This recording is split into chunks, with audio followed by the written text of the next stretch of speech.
Welcome to the University of Cincinnati and its Classics Department and Library.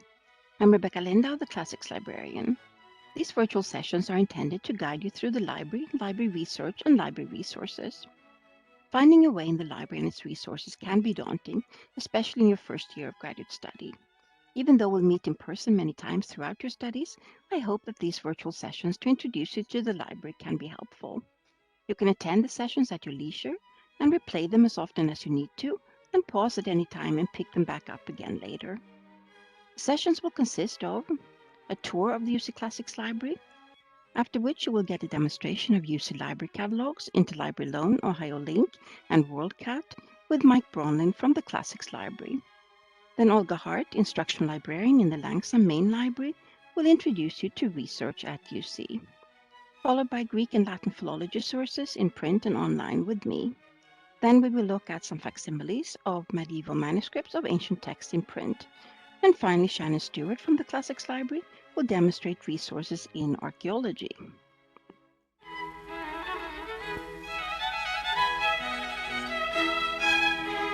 We begin with a tour of the John Miller Burnam Classics Library, which possesses one of the most comprehensive working collections in classics in the US and the world, of almost 300,000 volumes in all subdisciplines of classical studies, as well as Byzantine and modern Greece, ancient Egypt and the Near East, and the classical tradition in the Italian Middle Ages and the Renaissance. Here we are in front of the Blegen Library building, named after well-known classical archaeologist Carl Blegen, who was professor here from 1927 to his death in 1971. The building from the early 1930s was initially the University Library and was named after Blegen in 1983. Today, the building houses, apart from the Classics Library, the Albino Gorno Memorial Library, that is the Music Library, and the Archives and Rare Books Library. There are some interesting decorative features on the exterior of the building, for example, a relief of the Capitoline wolf nursing Romulus and Remus on the parapet below the ceiling, and reliefs on the pylons on the corners of the building representing Western and Eastern knowledge, with Homer and his lyre, Euclid with a pyramid, Phidias with the model of his sculpture of Athena Polias, Plato with the philosopher's cloak and staff, Herodotus and others in the West, and Sargon, Khufu, Buddha, Confucius, Justinian, and others in the East. Above the entrance to the building are bronze reliefs of Minerva and her owl, and the history of writing, beginning with, if you look above Minerva, an old man passing a lyre to his son, who in turn passes it on to his children to represent oral tradition, a Sumerian scribe writing cuneiform, a man from the Pyrenees carving possible petrographs on a cave wall, a Hindu writing on a palm leaf book. There's also an Egyptian scribe writing on a papyrus scroll. Now let's go inside the building. So here is the lobby with the Roman leader, patrician, and farmer Lucius Quinctius Cincinnatus, after whom the city is named, guarding the entrance to the Classics Library. There's a nice exhibition of classicizing motifs in Cincinnati. For example, the Spring Grove Cemetery has many monuments inspired by antiquity, such as a Greek Doric temple, round buildings so-called tholoi, obelisks, and pyramids. At the center of the lobby is a sculpture by Classics alumnus Tom Tsuchiya depicting Atlas carrying the world on its shoulders. There's plenty of seating in the lobby as well as a water fountain. This one shows the printer's mark of Aldus Manutius, the dolphin around the anchor. It's non-functioning, but there is a functioning one to the right in this photo. There are also restrooms in the lobby, not inside the library proper. Food and drink are not allowed inside the library, but there's plenty of space in the lobby to eat and drink, and you also have access to a pantry with a refrigerator and cook plates, romantically referred to as the tea room, recalling a time when afternoon tea was served daily in the Blegen building. Also important is that the Classics Department's office is here, across from the entrance to the building. Now let's go inside the library. First is the circulation desk, so where you check in and check out books. Initially, you will have to show your ID and sign in, as well as leave any bags with the staff, or better yet, leave them in the graduate study room, which I will show you later. There are round tables for group study. It is not a quiet area, so if you desire peace and quiet, the best place is the book stacks below the circulation or main floor. The reading room, which we will get to shortly, is theoretically a quiet area, but it is not soundproof, so voices from the circulation area do carry. The circulation area also has a scanner and printer and a couple of public access computers. In the cubbyhole is an ongoing book sale where you can buy books for a couple of dollars, and a new book area where each month we display new acquisitions to keep all abreast of the most recent scholarship. Here's the reference area with encyclopediae and lexica as well as corpora and monographic series. The Corpus Inscriptionum Latinarum, the Inscriptiones Graecae, Corpus Vasorum Antiquorum, the Paula Visova, the Teubner text, and many more such materials. Now let's go to the mezzanine. Here we have current unbound periodicals in alphabetical order. Once they're bound after a year or so, they're moved to the stacks in the bound periodical area, which we will get to shortly. Also on the mezzanine is a rare collection of some 15 to 18,000 German dissertations and school reports from German gymnasia. They are in an extremely brittle condition and must be consulted on microfilm. The collection contains treasures of German scholarship from as early as the 17th through the early 20th century. Now let's proceed to the reading room. This area is for quiet study, but as I mentioned, it's not always completely quiet. My office is to the left with the open door. Please feel free to knock if the door is closed. I'm always happy to meet with you and help you find sources for your research. However, to be certain that I'm not at a meeting or away from the library, it's good to make an appointment with me in advance. In the reading room are also some often consulted monographic text series. You see the Bouddhas to the left in this photo, also the OCTs and the Lobes, the Mondadori text and the Cambridge commentaries. Also, there are ongoing exhibitions of both books and artifacts to reflect our department's dual charge of representing the text and the material cultures of Greece and Rome. There is also a portrait of the namesake of the library, John Miller Burnam, who was professor and chair of a distinct Latin department from 1900 to 1921. It was his personal library which formed the basis for our modern library, and some of his personal books are shelved in the glass cabinet below the portrait, including the copy of the Egyptian Book of the Dead Burnam is examining in the portrait. Also very important for the development of the modern library were the couples seen in these portraits. William Semple, chair of a combined Greek and Latin department from 1921 upon the death of Burnam to 1950, and his wife Louise Taft, the niece of President William Howard Taft, whose bequest pays for the library's book acquisitions. Below the portraits are, apart from the Lobes, language dictionaries and atlases, the door to my office, and the door to the microform room. This is the microform room. We still have some materials such as the German dissertations, but also monographs that can be consulted only on microfilm or microfiche. We will help you load the film onto the reader. You can also print from it. This is the visiting scholars area. Not the Titus Fellows, but scholars who visit the library for a few days or weeks, often during the summer. They have shelves with their names where they can keep books during their stay. This is a new area, the Paleography Reading Room, also named after Burnam, the John Miller Burnam Paleography Library, as per his wish in his will. One of our professors suggested that we name it the Scriptorium, which I think is apt, so we also refer to it as such. In here are facsimiles of often the most famous, oldest, best manuscripts of ancient texts, such as the Venetus A of the Iliad in the Marciana, the Larense in Sophocles, the Roman Virgil in the Vatican, and others, which we will look at more closely later on in this class. It's a wonderful study collection, and it beats having to travel to Europe to examine the originals, although that's not so bad either, of course. My dream is to transform my own office into an epigraphy papyrology room. It's always a question of space and money. Every nook and cranny is filled with books and office spaces, and we have plenty of funds for books, but not for much else. So if you know of donors interested in this kind of initiative, possibly named after them, please encourage them to get in touch. Now we're heading for the book stacks. The first floor, referred to as S6, is the philology floor. In most libraries using the Library of Congress classification system, the books are shelved from A to Z. Here, however, the philologists objected to having to walk up and down stairs too much. Unfortunately, there is no public elevator, so the books in the PA section, that is classical languages and literatures, were broken out of the LC sequence and placed here. Aeschylus, the huge Homer section, and the equally large Virgil section, etc. Following philology on the first stack floor are large-size books in every subject, so from A to Z, the point here is their size. The bookshelves were created with a view towards aesthetics more than practicality. The shelves are not easy to move up and down, and the bookcases form part of the structure of the building, so they cannot be moved. In addition, the shelves have these interesting gaps and bosses at the ends, so not very kind to books. In fact, many of our books, several hundred years old, are in poor physical condition, so we ask that you handle them with great care. This is what often happens when users pull books by their spines, which should be avoided. There is a UCL preservation department, but we share it with the other UC libraries and the Cincinnati Public Library as well. So here too we could use funds to outsource preservation conservation work or to hire an in-house conservator, even temporary, dedicated to the classics collection. Just keep in mind that we are grateful for the fact that we have these books preserved by earlier generations, so we would very much like to hand them over to future generations of scholars as well. On the east wall on each stacked floor are tables and chairs for quiet study.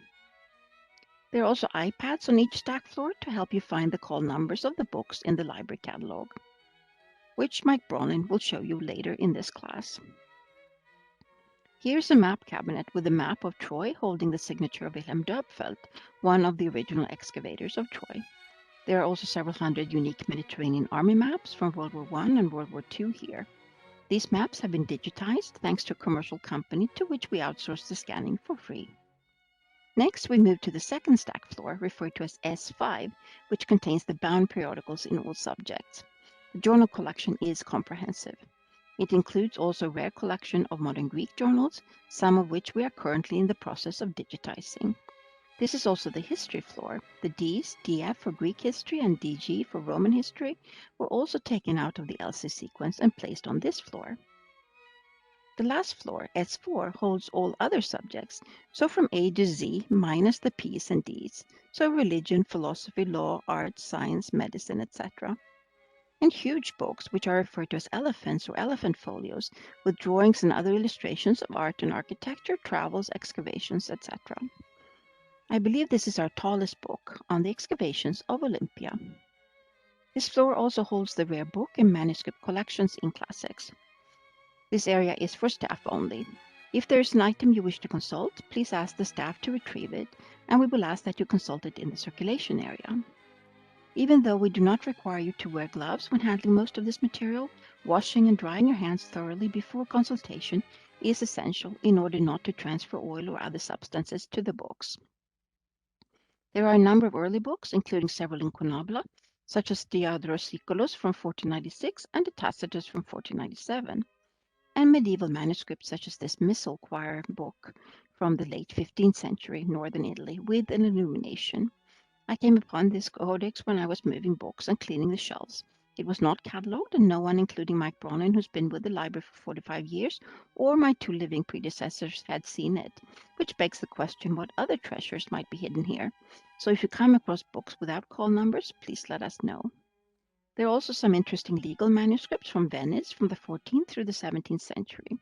They are property deeds, charters, but also testamenta and marriage and dowry contracts and the like. One family features large Damulla, who was a wealthy and powerful family in Venice in the late 13th and early 14th century. The Palazzo Damulla was made famous in a painting by Claude Monet in the early 1900s. We are applying for a grant to have also this material digitized, and we have identified a Renaissance scholar to provide content analysis or metadata for these documents. There are also some original illuminated manuscript leaves from breviaries and books of hours. The latter were the most popular books in the late Middle Ages, frequently commissioned to celebrate a wedding, a marriage, and intended for lay people to participate in the daily round of prayer and worship, which characterized the lives of monks, nuns, and priests. The majority of them were made for women, and the central text is the Hours of the Virgin. Most books can be checked out with the exception of the elephant folios, the maps, the books in reference and the reading room, the German dissertations, microfilm, and the rare books and manuscripts. Now, the last stop on our tour is for you maybe the most important one, the graduate study room. Each of you will receive a carrel with a number to which you can check out books, also non-circulating ones, with the exception of the materials I just mentioned. The limit of checkouts is how many books can fit in the carrel, usually around 80.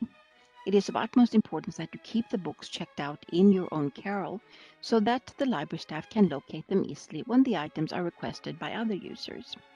There's virtually no limit to how many books you can check out to your personal account, however, since we do overrides for grad students in classics. You can often keep UC books for an entire semester unless they're recalled by another user. This room is detached from the main part of the library, which means that you have keycard access to your Carol and to the books you've checked out to it, also when the main part of the library is closed. In this room are also the Titus Fellows' offices. Next is Mike Bronlin from the Classics Library.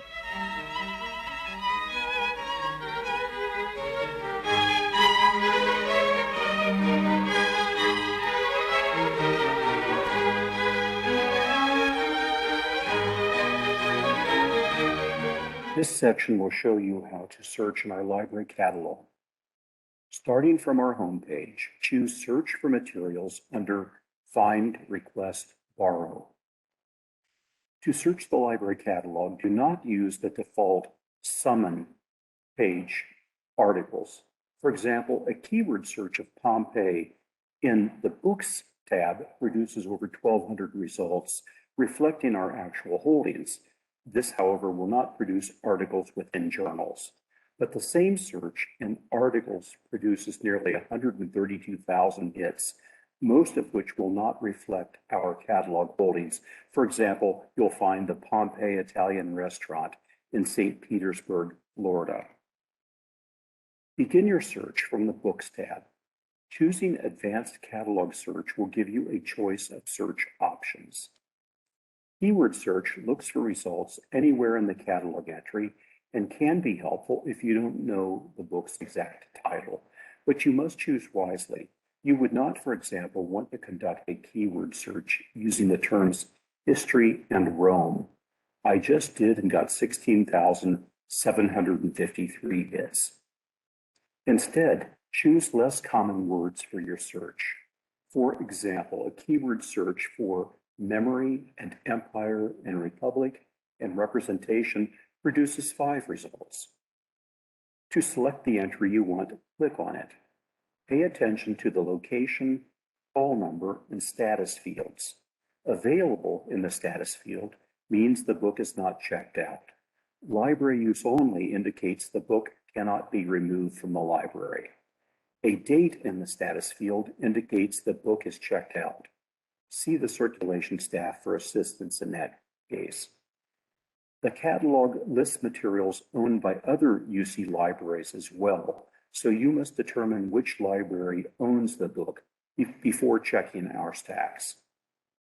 A title search can be effective, but you must know the exact title, and the specific string of words must be followed. However, if the title is a long one, you need not include everything, but do not truncate if the initial words are too vague. For example, history of the would not be a good strategy. To search for an author, enter the surname followed by first name, but follow the same caveat as above for title or keyword searching. Boys Stones, G is a feasible author search, but Smith John would not be. To search for a specific edition of a classical author, search as keyword the name of the ancient author and that of the modern editor, for example, Virgil Austin. Another effective author search strategy would be to combine as keywords the author's surname and a word in the title. You can also search by subject, but this can be tricky unless you know the exact Library of Congress subject term. For example, a search for Byzantine coins advises you that this is not the correct entry, but offers the correct one that you can click on. Clicking on this heading produces a list from which you can see further subdivisions of your subject and the number of entries associated with each. To limit your search to journals in the library, use the Journal tab. You can specify all journals or only e-journals. However, this search will not retrieve articles in the journals. To do that, you will need to search the various indices in the Quick Links section. The number search allows you to search by call number as well as other numeric searches. Ask library staff if you need help with this. This is the Library of Congress classification system. The LC system consists of an alphabetic numeric classification scheme. I won't here cover all the divisions, but I'll only point out several that will be of use to classicists. Each class is further defined by additional letters than by numbers. For example, D, world history, can be made more specific by adding F. So DF is Greek history. P, language and literature, becomes more specific by the addition of A. PA is classical philology, with the ranges of PA 3000 to 5000 referring to Greek literature, and the range of the PA 6000s being Latin literature. The C class, the auxiliary historical sciences, will be of interest to epigraphers with the CN classification, while CJ will be pertinent to numismatists. Although my unofficial classics library motto has always been, if we don't own it, you don't need it, there may come times when either we lack a book you want or ours is in use. In this case, the services of interlibrary loan or OhioLink will come in handy. Seriously, if we lack a pertinent book you need, please let us know. For interlibrary loan, click on the link in the drop-down menu under Find Request Borrow and follow the instructions. OhioLink is a statewide consortium of university libraries for mutual borrowing and lending. To read about it, click the fourth tab in the black banner. You will go to this site, and the top link under Quick Links on the right takes you to the combined catalog of all the members' holdings. You can also readily access OhioLink if your search in our catalog finds nothing, or if our copy is checked out. In this latter case, from your search screen, click on the Search OhioLink tab at the upper right to be directed to the combined catalog. And as you can see, besides the UC copy that is in use, Otterbein has an available copy you can request by clicking on the green Request tab in the lower left. You will find additional library catalogs by clicking the Find Request Borrow tab and then search for materials. You'll see, for example, that you can search for the Center of Research Libraries. You can search for the Public Library of Cincinnati and Hamilton County. You can search OhioLink. You can search other area libraries, and you can also search WorldCat. WorldCat is a cumulative catalog listing the holdings of thousands of libraries worldwide. If you have any questions at all about searching the catalog, just ask us. Thank you.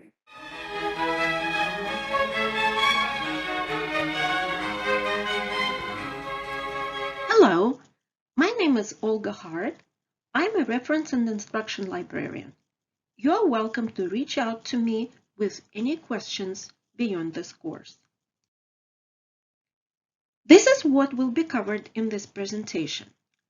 Coming up with a research question, including identifying key concepts for your research, using library search tools efficiently, including finding the best tool for the job, learning basic search techniques, accessing full text in generating citations, and understanding advantages of library databases, and finally, thinking critically about your sources. I think that this is a very nice infographic that highlights important considerations that will help you come up with a novel, feasible, and relevant research topic. Your syllabus and conversations with your professor may contain suggestions on developing your research question.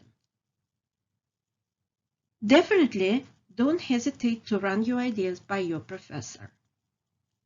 Make sure that your topic falls into the parameters of the assignment and is not too broad.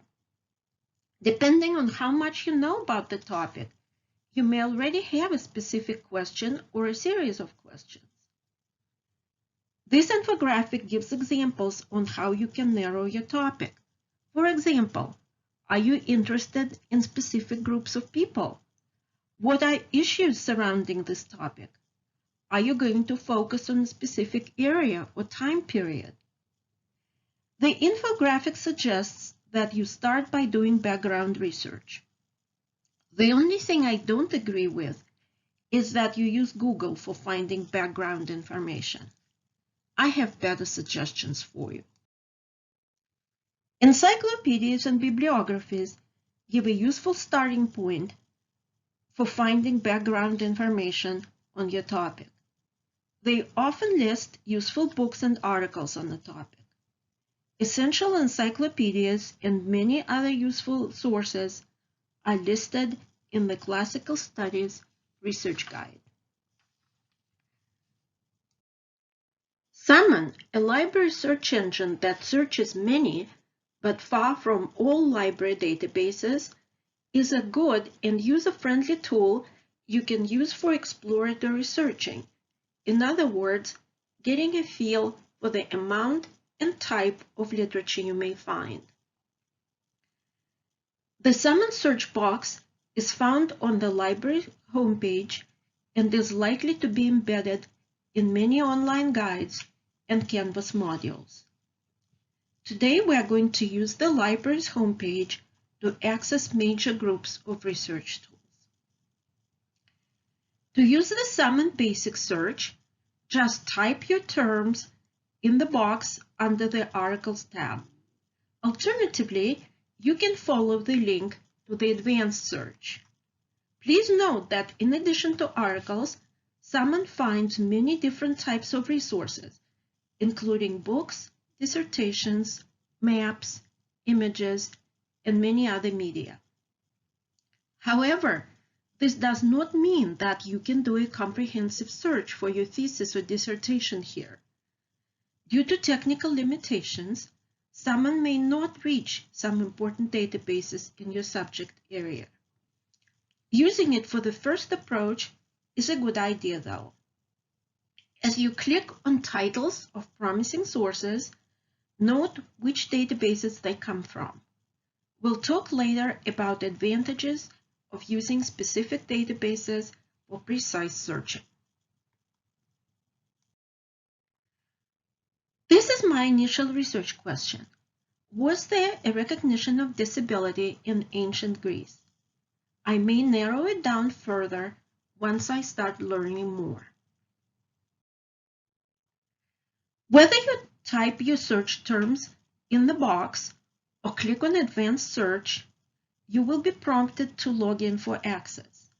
Note that I'm using natural language because this search tool, like Google, is pretty forgiving and allows for this. But when we know more about good search practices, we can apply them and get better results. Your results will be a mix of various media. You can use the filters in the left-hand panel to limit your results, for example, to peer-reviewed materials, certain content types, disciplines, etc. Remember that this is a rather imperfect search tool, and you may find a lot of irrelevant results and may not find essential publications in your discipline.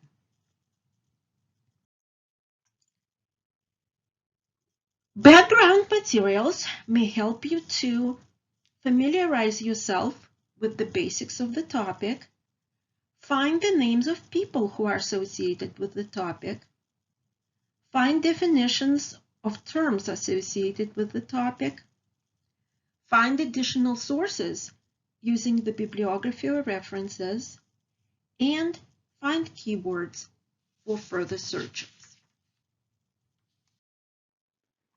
I could not find an infographic illustrating the research process that I like because the ones I saw tend to represent it as linear or circular. I think it's more appropriate to represent the research process as a combination of techniques. When you switch between using sources already known to you or found in references, keyword searching, and controlled language searching. All of these methods inform one another and help you to modify your strategy and possibly refine or refocus your search question and start a new search. All along, you will be evaluating the sources you find for relevance and quality.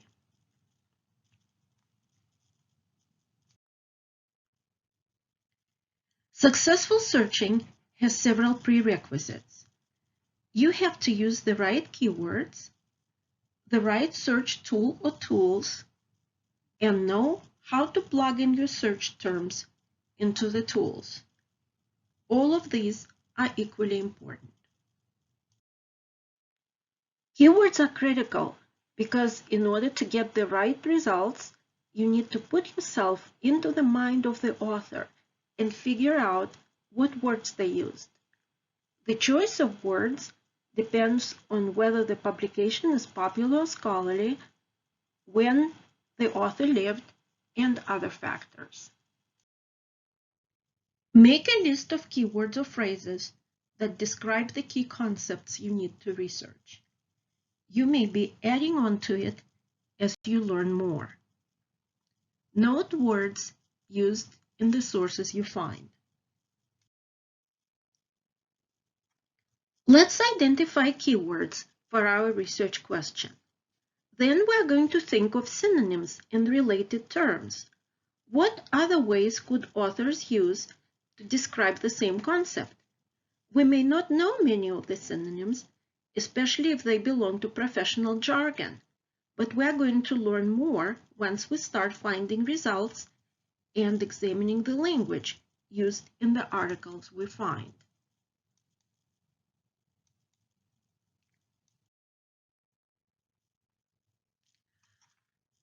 When thinking of keywords, consider the following: synonyms and related terms or phrases, as we saw in the example on our previous slide. Broader and narrower terms.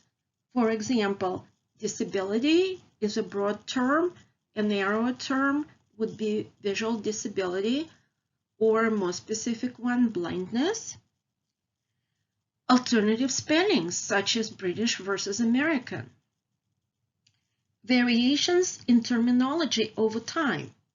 For instance, the word affliction was most commonly used in the 19th century. In the late 19th century, it began to disappear, and people started using the term handicapped. The terminology continues to evolve. Some abbreviations or acronyms may be a problem because there are corresponding words. You may want to spell them out or add related terms. Finally, technical or professional terms. You may discover them in the sources you find or ask your professor or librarian for suggestions. Look at your notes from background research. Even a brief scan of your search results in Summon may have helped you to identify additional keywords and new aspects of the topic, prompting you to modify your research question. For example, do you want to limit your search to a certain region, such as Sparta? Do you want to focus on physical or mental disabilities, or even a specific condition, such as lameness or limited mobility? Are you interested in what was done to help people with disabilities?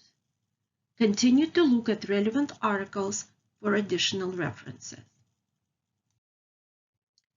Your next task is to identify the right tool for the job. Your background research may have found a number of references in the bibliographies and footnotes.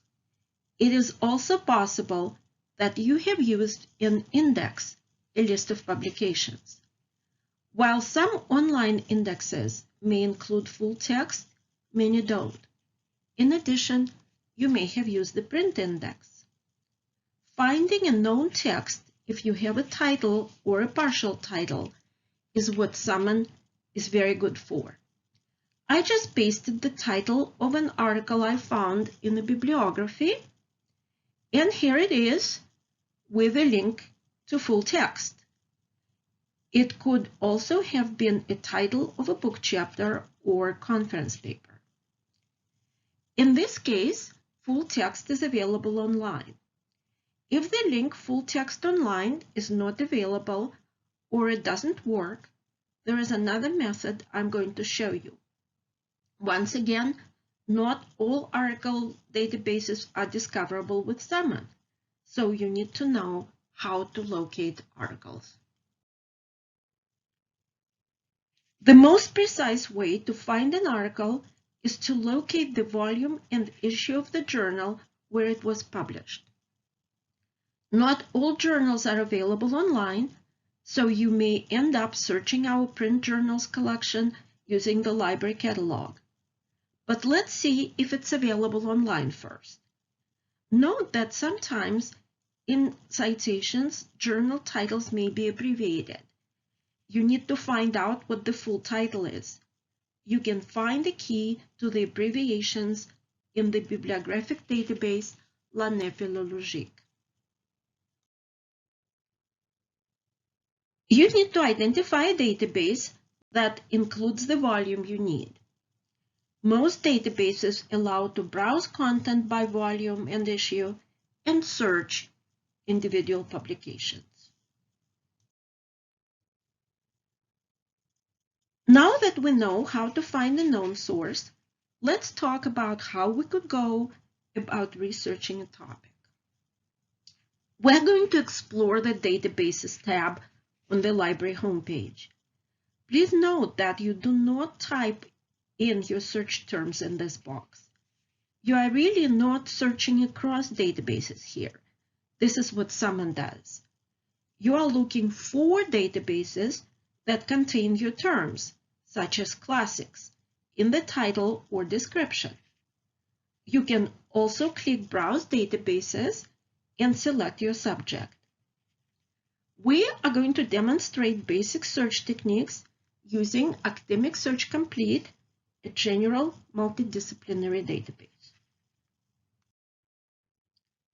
As we mentioned earlier, using the right keywords in the right database are essential for a successful search.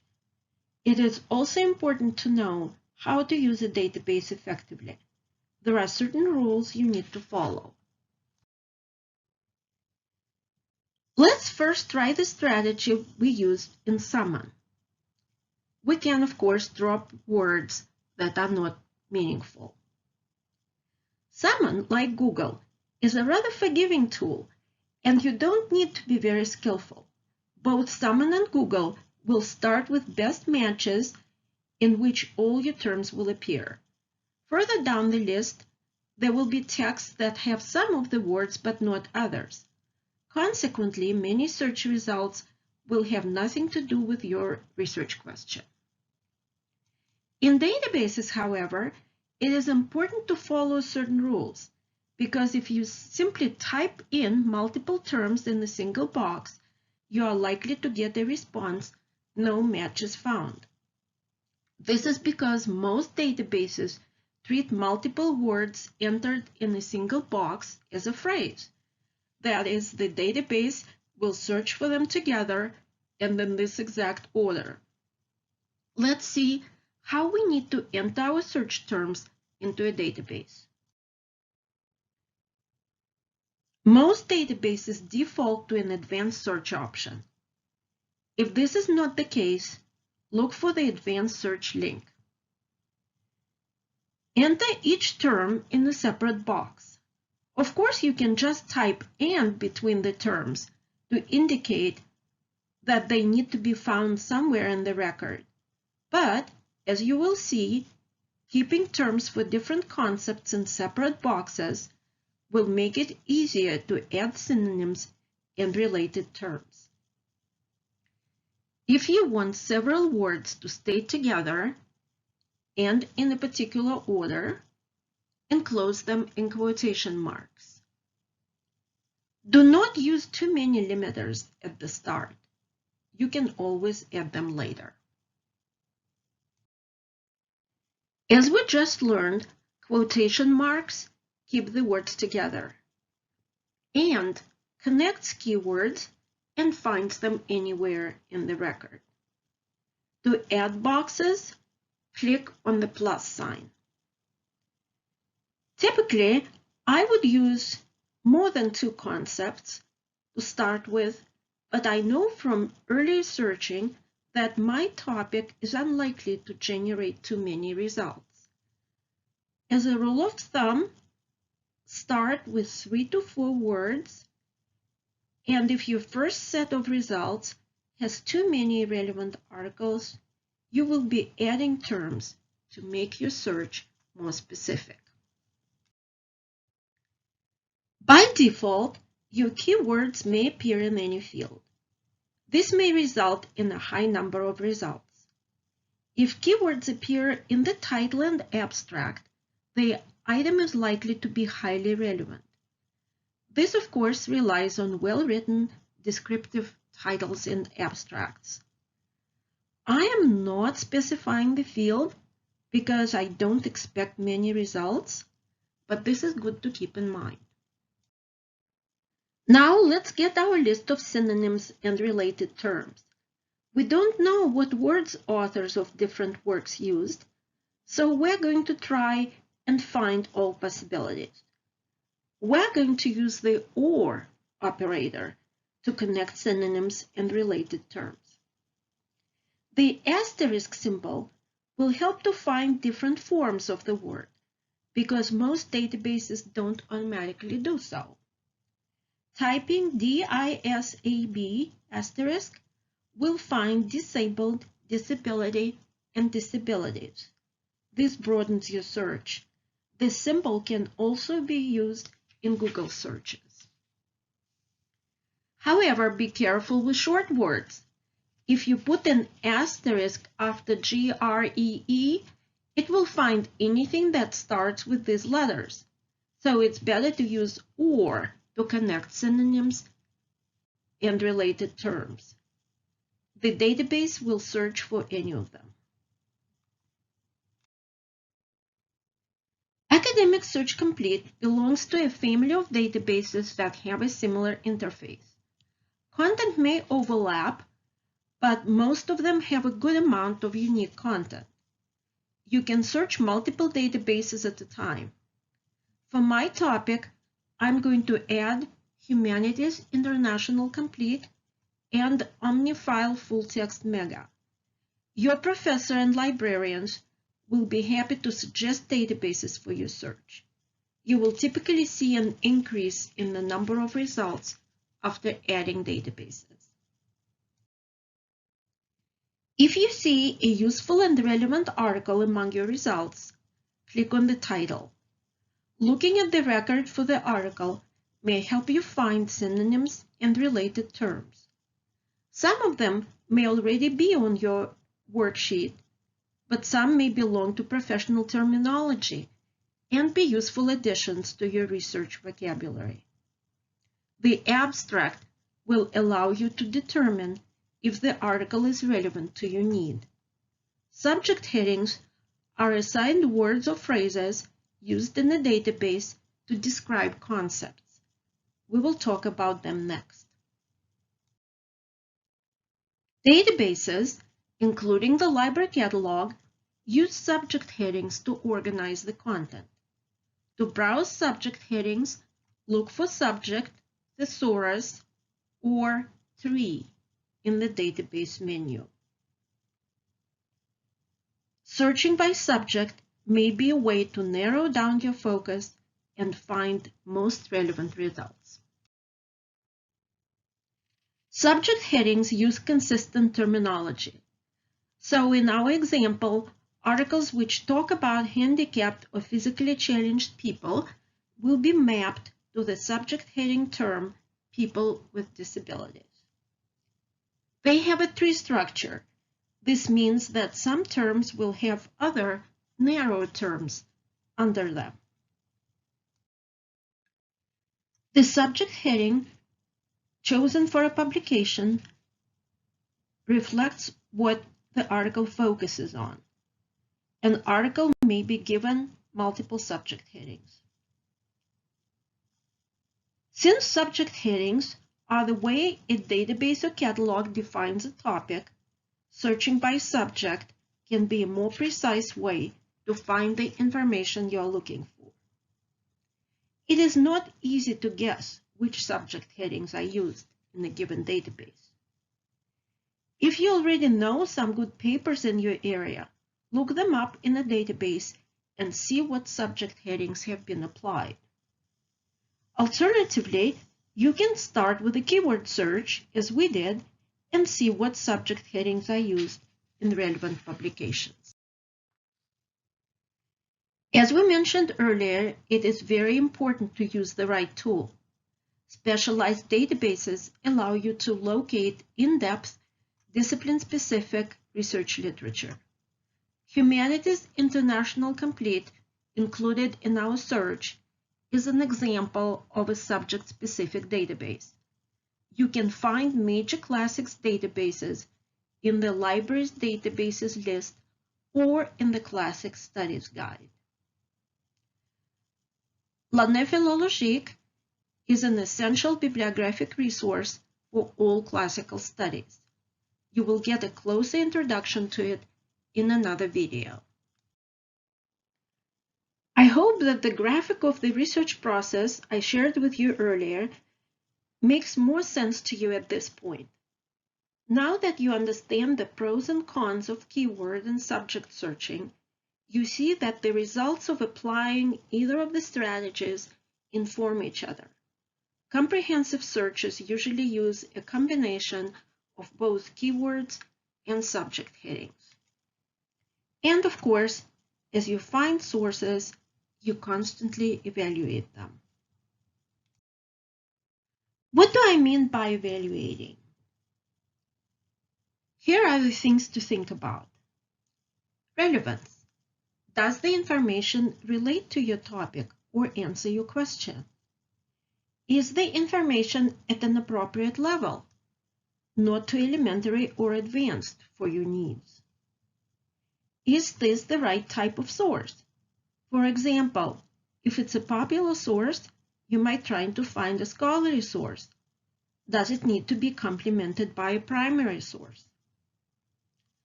Quality, accuracy, reliability. Is the information supported by evidence? Is the evidence accurate and can be verified in other sources? Authority. Is the author qualified to write on the topic? Currency. Has the information been revised or updated? Have there been subsequent publications on the topic? If this is a book, is there a later, possibly revised and expanded edition? You see check marks next to quality and authority because peer-reviewed journals and reputable book publishers have evaluated the quality of the information for you. In those types of publications, it is very easy to find information about the authors, and in library databases you can easily connect to their other publications. With information found on the internet, you have to be careful. You need to verify accuracy and authority. Even if the text is found on a .edu site, you may not be looking at the final published version. Now that you have identified sources you want to use, let's touch on some practical aspects.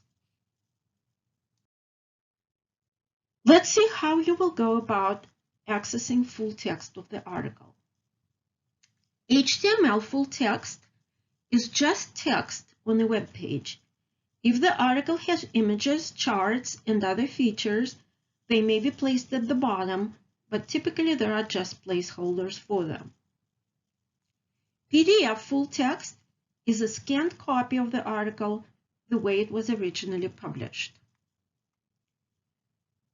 If neither of the options is available in the database, follow the link Find Full Text at UC This may take you to the article in a different database. You may need to look for the link to the PDF full text once you get there. If the full text is not available in any of the databases that you see, you will find the statement, "This article is not available online," and you will need to follow the link for submitting an interlibrary loan request.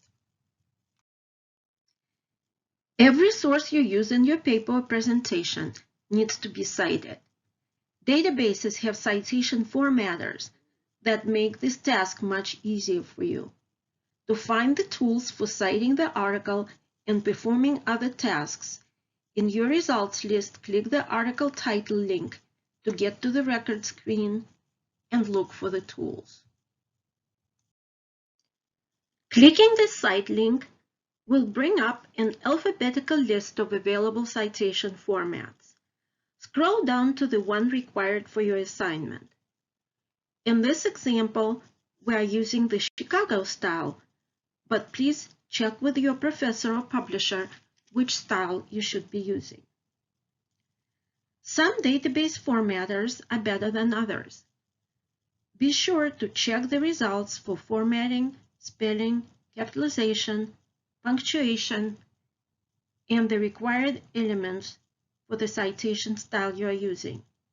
Seek help from the Academic Writing Center or consult with your professor or librarians. Libraries provide free access to RefWorks, a high-end online citation tool that offers hundreds of output styles. You can learn how to use it by taking online tutorials or library workshops. Another way to get the citation is to email the article to yourself. The email will also contain full text if it is available in the database. In the email dialog box, make sure to select the citation format you need.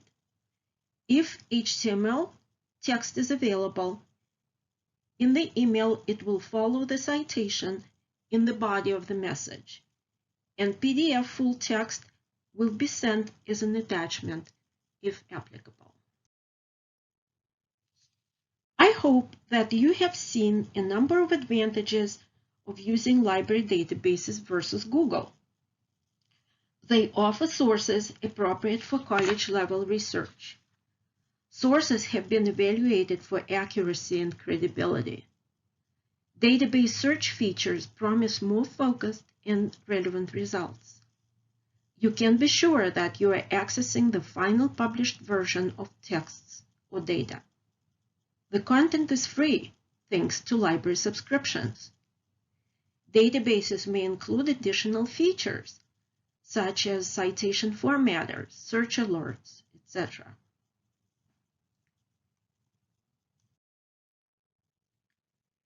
This is what we covered today. Coming up with a research question, including identifying key concepts for your research, using library search tools efficiently, including finding the best tools for the job, learning basic search techniques, accessing full text and generating citations, and understanding advantages of library databases. We also talked about thinking critically about your sources. Now that you hopefully know more about research than you did before, you probably realize how much you don't know and what you want to learn. Librarians are always happy to help.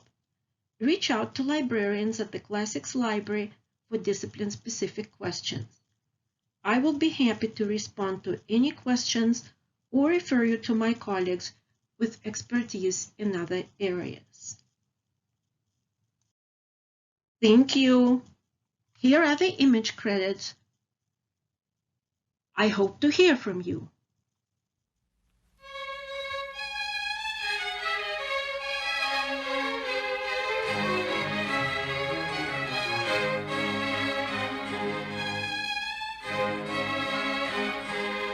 From From the Classics Library's homepage, scroll until you find Quick Links. Subcategories comprise Classics Basic, which includes links to essential databases and other resources and journals, a longer list of databases, and some online language dictionaries. Then follows a couple of subject guides, especially classical studies sources, with some 4,000 items in various fields of study and types of sources. I'm not going to assume that you are familiar with the various text editions or databases. It depends on your undergraduate background and institution, which can vary greatly among incoming graduate students. That's the nice thing about a virtual recorded class. It lets you skip information with which you're already familiar. For others, the following will present the major text editions and corpora of inscriptions. Material corpora such as the CVA will be discussed in the last session of the class. The Classics Library subscribes to all of the main monographic text editions and usually have circulating copies in the stacks and non-circulating ones in the reading room or reference area to make sure that there is always a copy available for quick reference. The Oxford Classical Texts, OCT, or Scriptorum Classicorum Bibliotheca Oxoniensis, is a series of books published by Oxford University Press. It contains text of ancient Greek and Latin literature in the original language with a critical apparatus. The prefaces and notes have traditionally been in Latin and with no translations or explanatory notes included. Several recent volumes, however, do feature introductions written in English, although the apparatus criticus is still in Latin. The Bibliotheca Teubneriana, or Bibliotheca Scriptorum Graecorum et Romanorum Teubneriana, also known as the Teubner editions of Greek and Latin texts, comprise one of the most thorough modern collections published of ancient and some medieval Greek and Latin literature. The series consists of critical editions by leading scholars.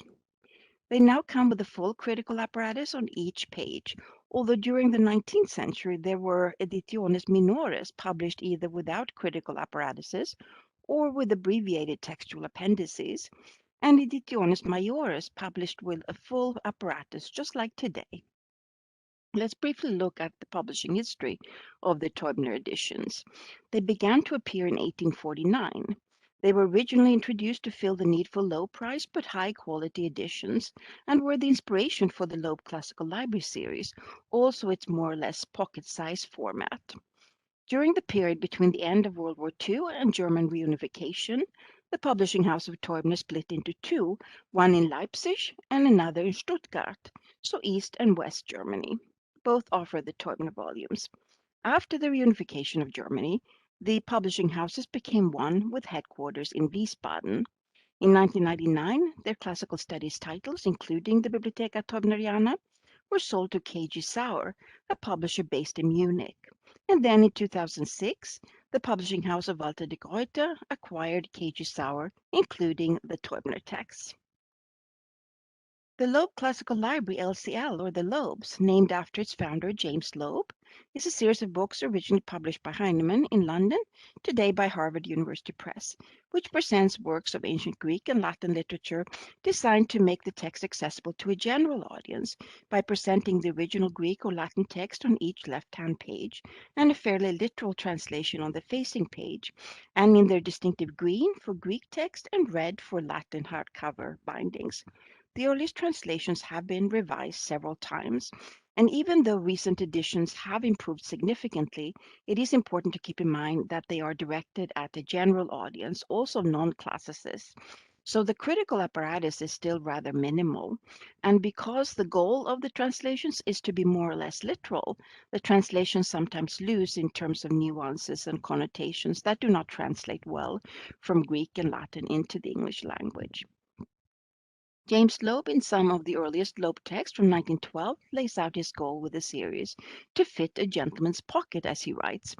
The actual pocket size is convenient also to hold in one's hand if you don't have pockets or if you're not a gentleman.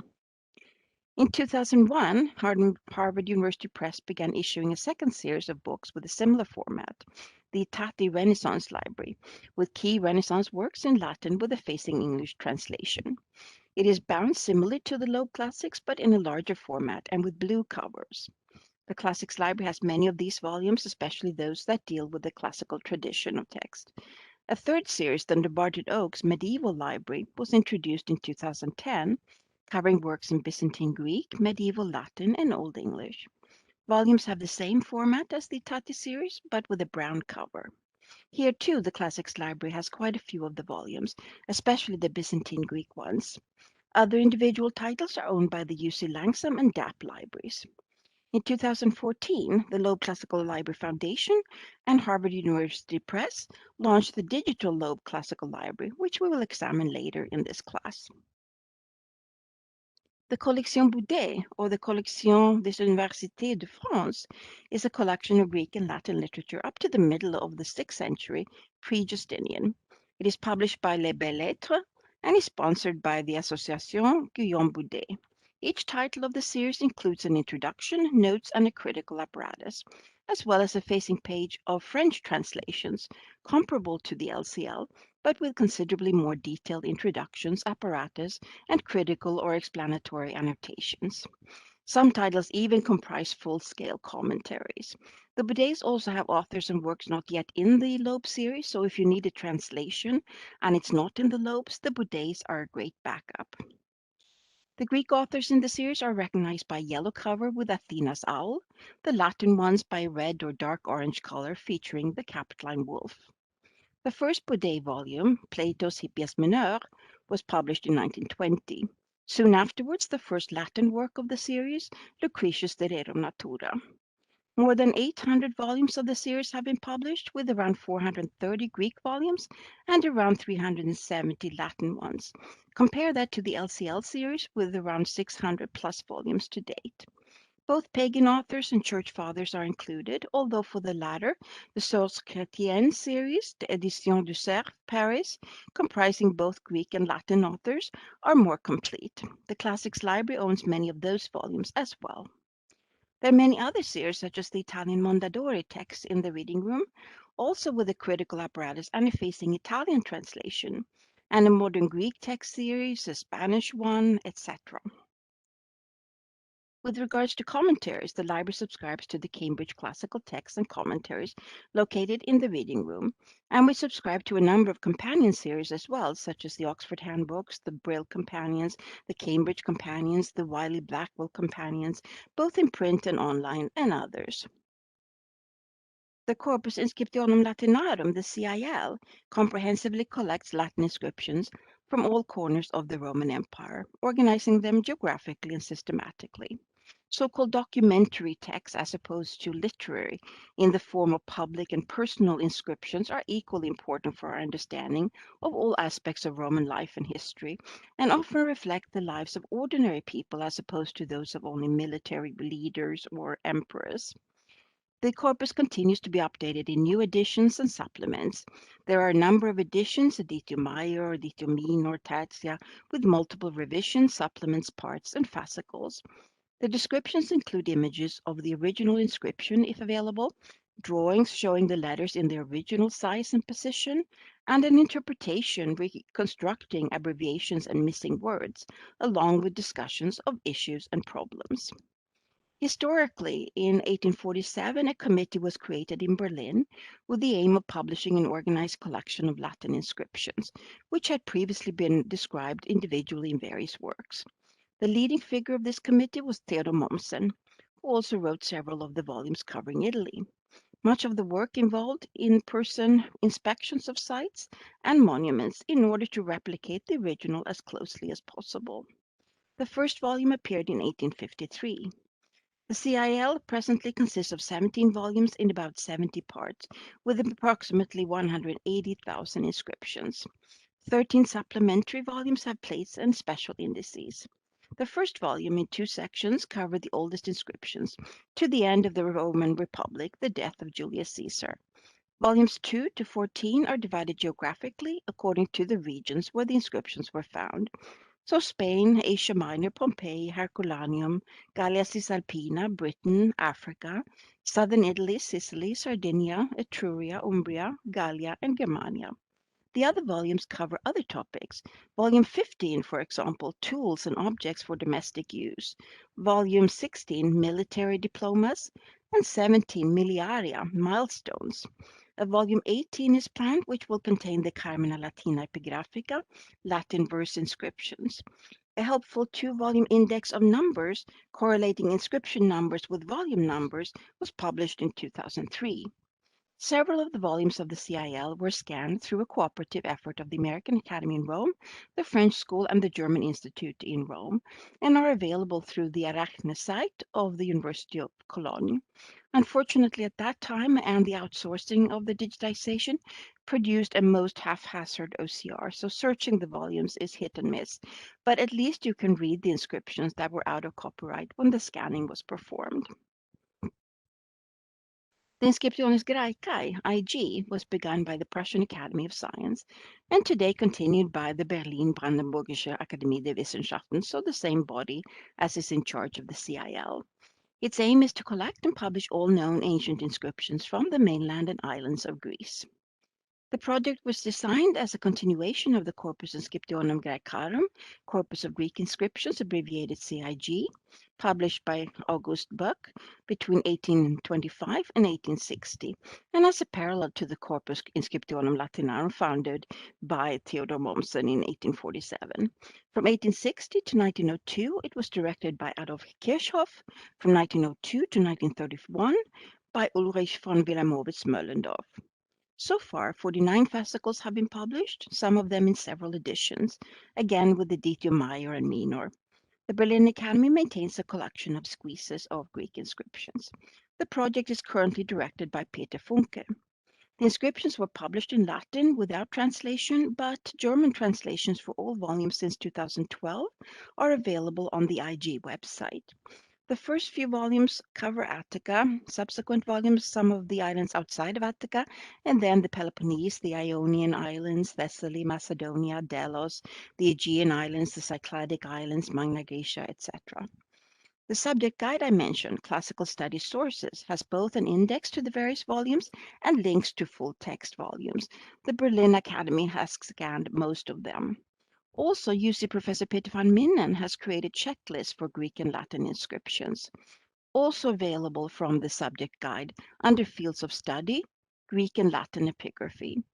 The printed CIL and IG are in the reference section opposite the circulation desk.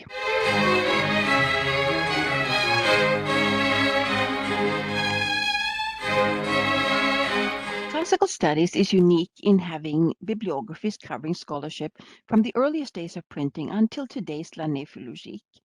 In the 3rd century BCE, Callimachus, the poet, but also librarian at the Library of Alexandria, created the Pinakes, which were a sort of bibliographic survey of authors and works held in the library. The Pinakes are said to have comprised 120 books listing authors and their works, laying the foundation for later study of the history of Greek literature. As I'm sure you know, the word bibliography comes from the Greek bibliographia, biblion meaning book, tablet. Biblos is also the word in Greek for papyrus, from the port city of Byblos, from which the papyrus plant was exported to the Greek and Roman worlds, and graphographein, to write, and was used by Greek authors in the first 3 centuries to refer to the copying of books by hand, at that time mostly papyrus scrolls. In the 12th century, the word began to be used for the intellectual activity of composing, writing books. The 17th century finally saw the emergence of the modern meaning, that of a description of books, and that is when bibliographies in classics began to be published in earnest. The librarian who first introduced an attempt at a comprehensive bibliography in classics was Johannes Albertus Fabricius, 1668 to 1736. His Bibliotheca Graeca in 12 volumes and Bibliotheca Latina in 3 volumes index books from around 1470 through the 1700s. The Latina was first published and in 1697. Fabricius was born in Leipzig but spent much of his life in Hamburg, first as librarian and later as professor of ethics and rhetoric at the local gymnasium.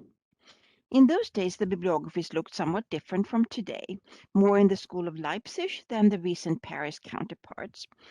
Classics in Germany usually refer to classical philology, whereas the French, just like the Americans, have tended to be somewhat more liberal in their definition and also include art, archaeology, etc.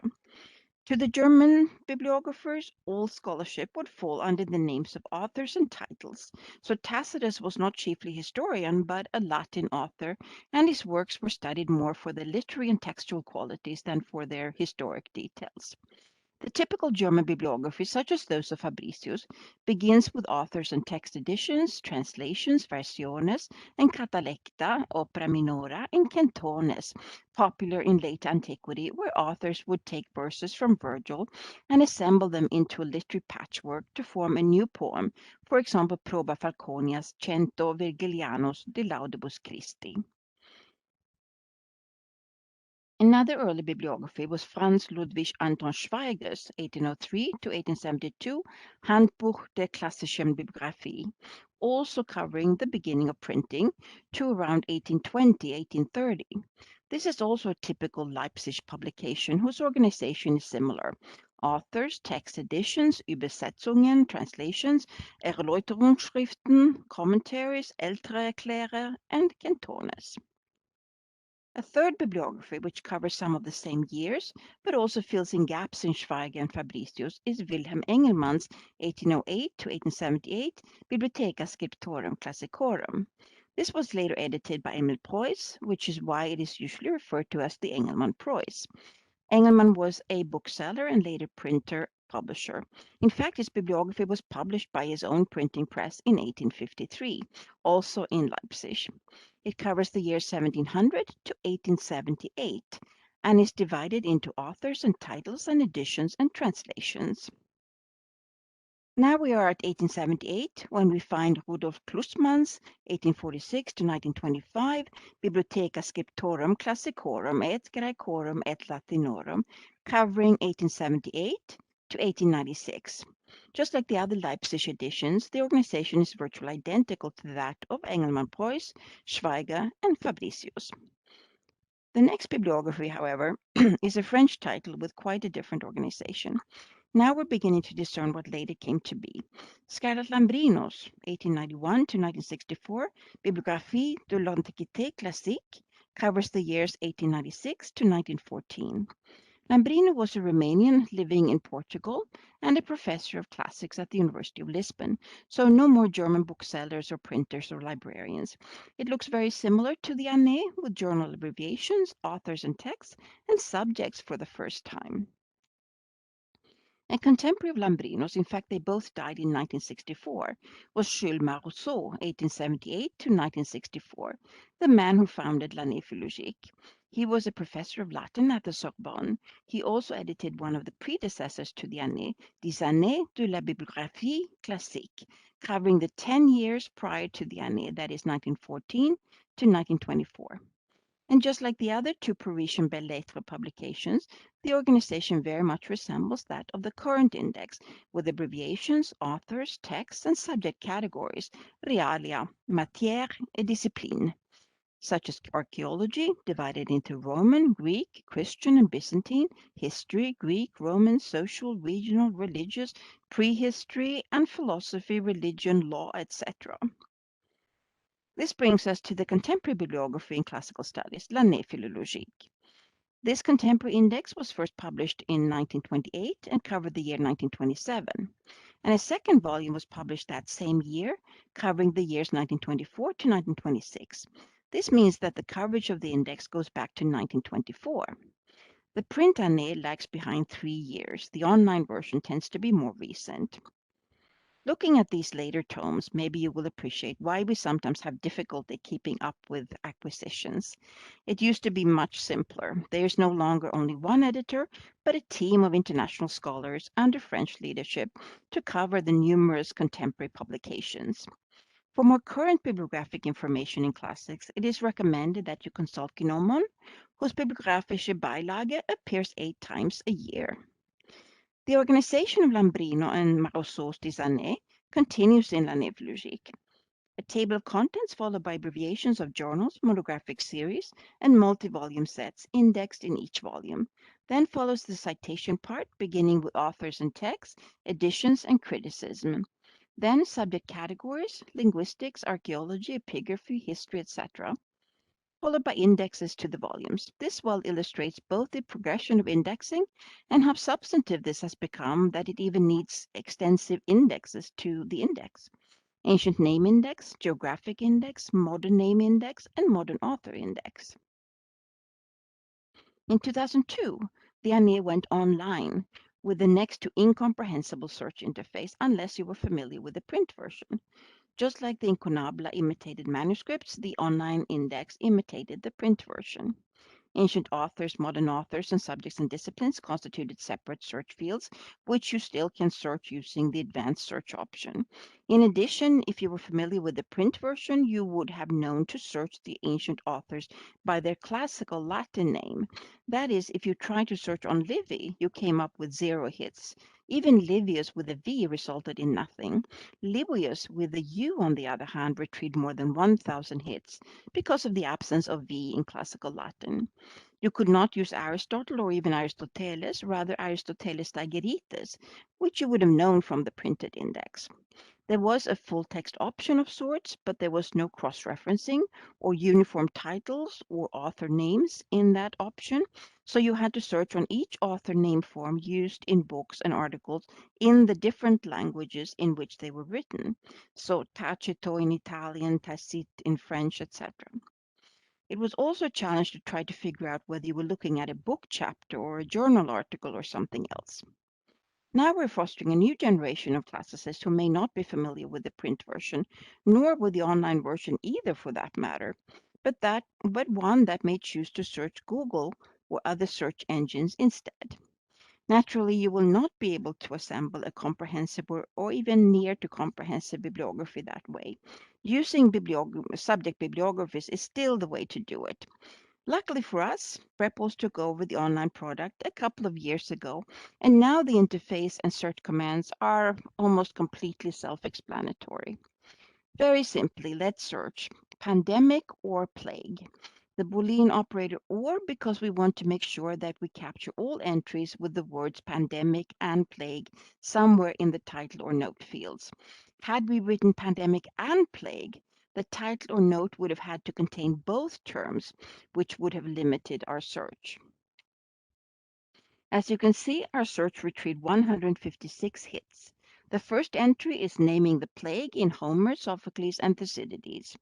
We see that it is a journal article, so let's open it. It's from the American Journal of Philology, volume 140, issue 3, from 2019, so before COVID, pages 381 to 414. Now, if UC has a subscription, which it does in this case, you can click on full text here and read the entire article in Project Muse in this case. But if we had not had a subscription or the article was not accessible without a subscription, that is via open access, you would only have been able to get the citation and an abstract. In that case, you will need to go to the UC Library catalog and look up the call number of the journal and find it in the stacks or on the mezzanine if the issue is current. So locate the journal and volume and issue within the journal run in the stacks and the pages within the correct volume and issue. You will need to look up the title of the journal, in this case, the American Journal of Philology, not the title of the article. The library catalog does not index articles, only the source titles, meaning books, journals, dissertations, DVDs, etc.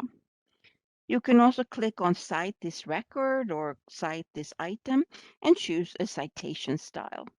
But you will probably need to follow those in Hesperia for archaeology sources and Tapa for philology. We can also try the advanced search module. Here you can fill in a number of fields if you're looking for something particular. Let's say you kept up with the research on pandemics until 2015, but not thereafter. You could then limit your search to the publication years 2015 or 16 to 2021. You can also limit yourself to journal articles in the drop-down menu of type of publication field, for example. In the full text field, we can also try to use 3 search terms to make sure we did not miss anything. So, for example, pandemic or plague or pestilence. Now we find 171 citations, so a few more than our earlier 156 items. You can also export tagged citations to create your own bibliography, for example, to RefWorks or EndNotes. The department's tech person, John Walroth, usually offers a session on Zotero, another very useful bibliographic tool. You can also go to guides.libraries.uc.edu/citation and find video tutorials of Zotero, EndNotes, and RefWorks. Or go to the UCL homepage, click on Research and Teaching Support in the top menu. Then you click on Citing Sources and scroll until you find Citation Management Tools.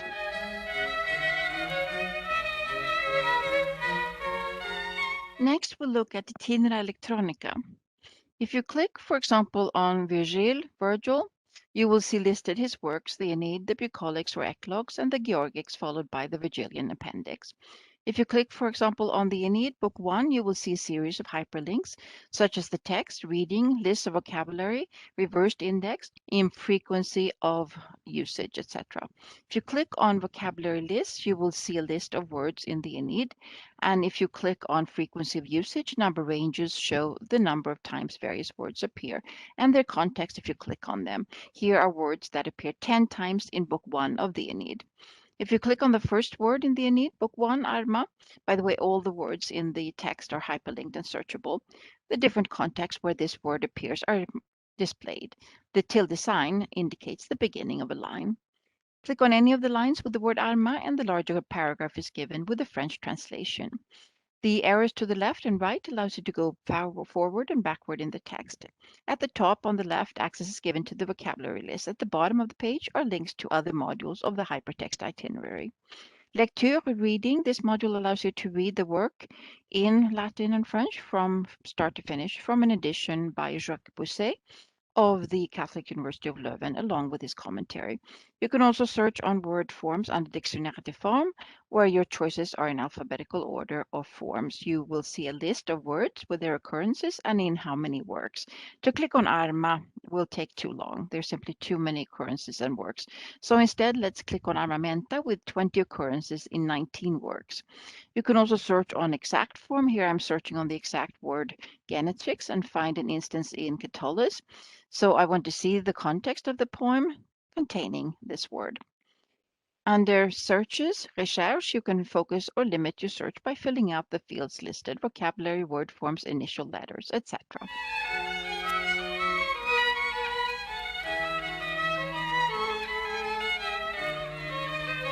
The full corpus of ancient Latin literary texts from the Packard Humanities Institute, the PHI, allows for word and concordance searches.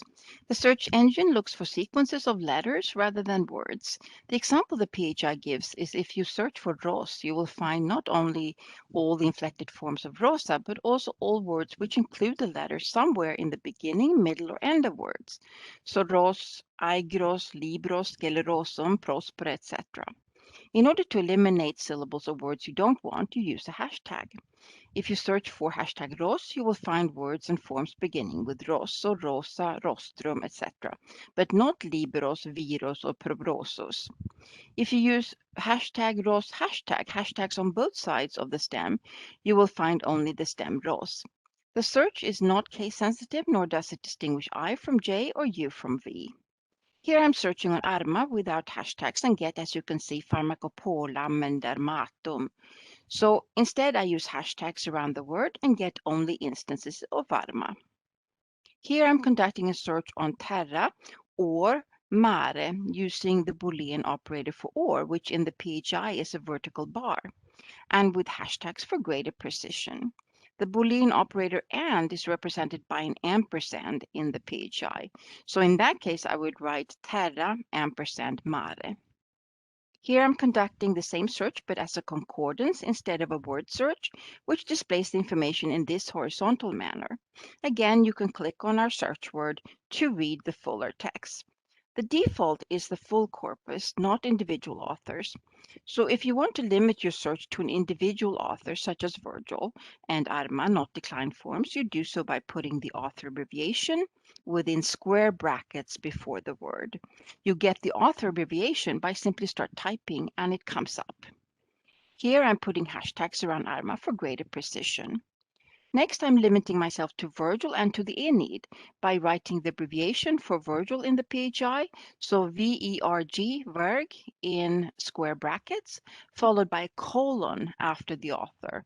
And then I type A, the abbreviation for the Aeneid.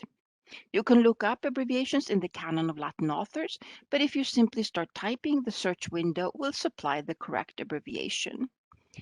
Next, I'm searching on the exact word genetrix and, using ampersand, Alma in Virgil's Aeneid. I can also click on one of the paragraphs to see the larger context. Here I'm conducting a proximity search using the tilde sign between the words, which is the proximity symbol in the PHI. And finally, I'm searching on author Virgil, not a word, and his works are displayed. If you click on the Aeneid, for example, you can read the entire work. It is an open access database with limited functions, so it cannot compare to the TLG, but it is still the only database whose main function is to search for words and proximities in the full corpus of classical Latin authors.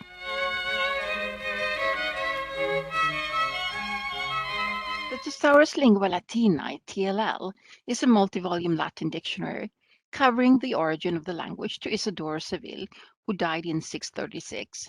The project began in 1894. The latest fascicle of the P volume appeared in 2010, and work is currently underway on both N and R. The print copy is in the reference section. You can, for example, search on lemma or full text. If you type a word in the search box, for example, radix as lemma, you will see the word after which follows items of general information, both ancient and modern, illustrating the word's development, starting with etymology, and varia, with the definition and ancient accounts of the etymology, the origine, spelling, the scriptura, abbreviations of the stem, notator, gender, the genere, gives information on gender and variation of gender, and forms, the formis, where you find remarks particularly on non-standard forms. Prosody, the prosodia, ancient testimonies together with observations by the compiler of prosodic irregularities. Then follows ancient explanations of the meaning, the notione, followed by a brief chronological survey of the word's distribution. There may be differentiation between poetry and prose, the use of singular and plural, and so on, depending upon the characteristics of the particular word. Comparisons are sometimes made also with synonyms. Then follows survival of the word in the Romance languages. This part is contributed by a linguist and placed inside square brackets with initials to indicate the contributor's name. Matters relating to textual criticism comes next. These are discussed inside square brackets at the end of the preliminary section. They include recurrent confusions with words of similar sound, spelling, and meaning. Passages which cannot be placed in the main section on account of textual corruption in the transmission of the word itself or its context, and a selection of conjectures. Words which are not recognized and others of doubtful authenticity are marked with and preceded by a question mark or a crux or square brackets around the entire article. The TLL does not normally give translations. On occasion, however, it provides a Greek equivalent. Instead, Latin synonyms or more frequently paraphrases or definitions are used in an attempt to describe the original essential content of the word. You may see the words synonyma, synonyms, juxtaposita, antonyms, or ancient definitions. If you search on radix in the full text module using the advanced search, you will find all instances in the entire TLL of the word in different entries, along with the location in the print TLL, the volumes, parts, and fascicles. Clicking on the words listed displays the entries in their entirety. The word is highlighted throughout the entries. I'm clicking on the word hibiscum to view the full entry. To move forward or backward in the text, use arrows at the top of the page.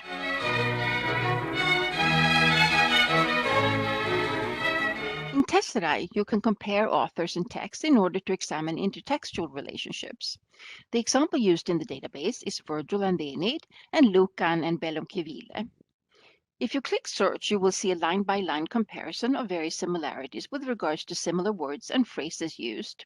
Matches in Tesserae are highlighted in red, and the match features are also listed to the right of the text as individual words, along with the score assigned by Tesserae, indicating the frequency of rare words. Common adverbs, for example, haud and aliter, do not necessarily point to a relationship.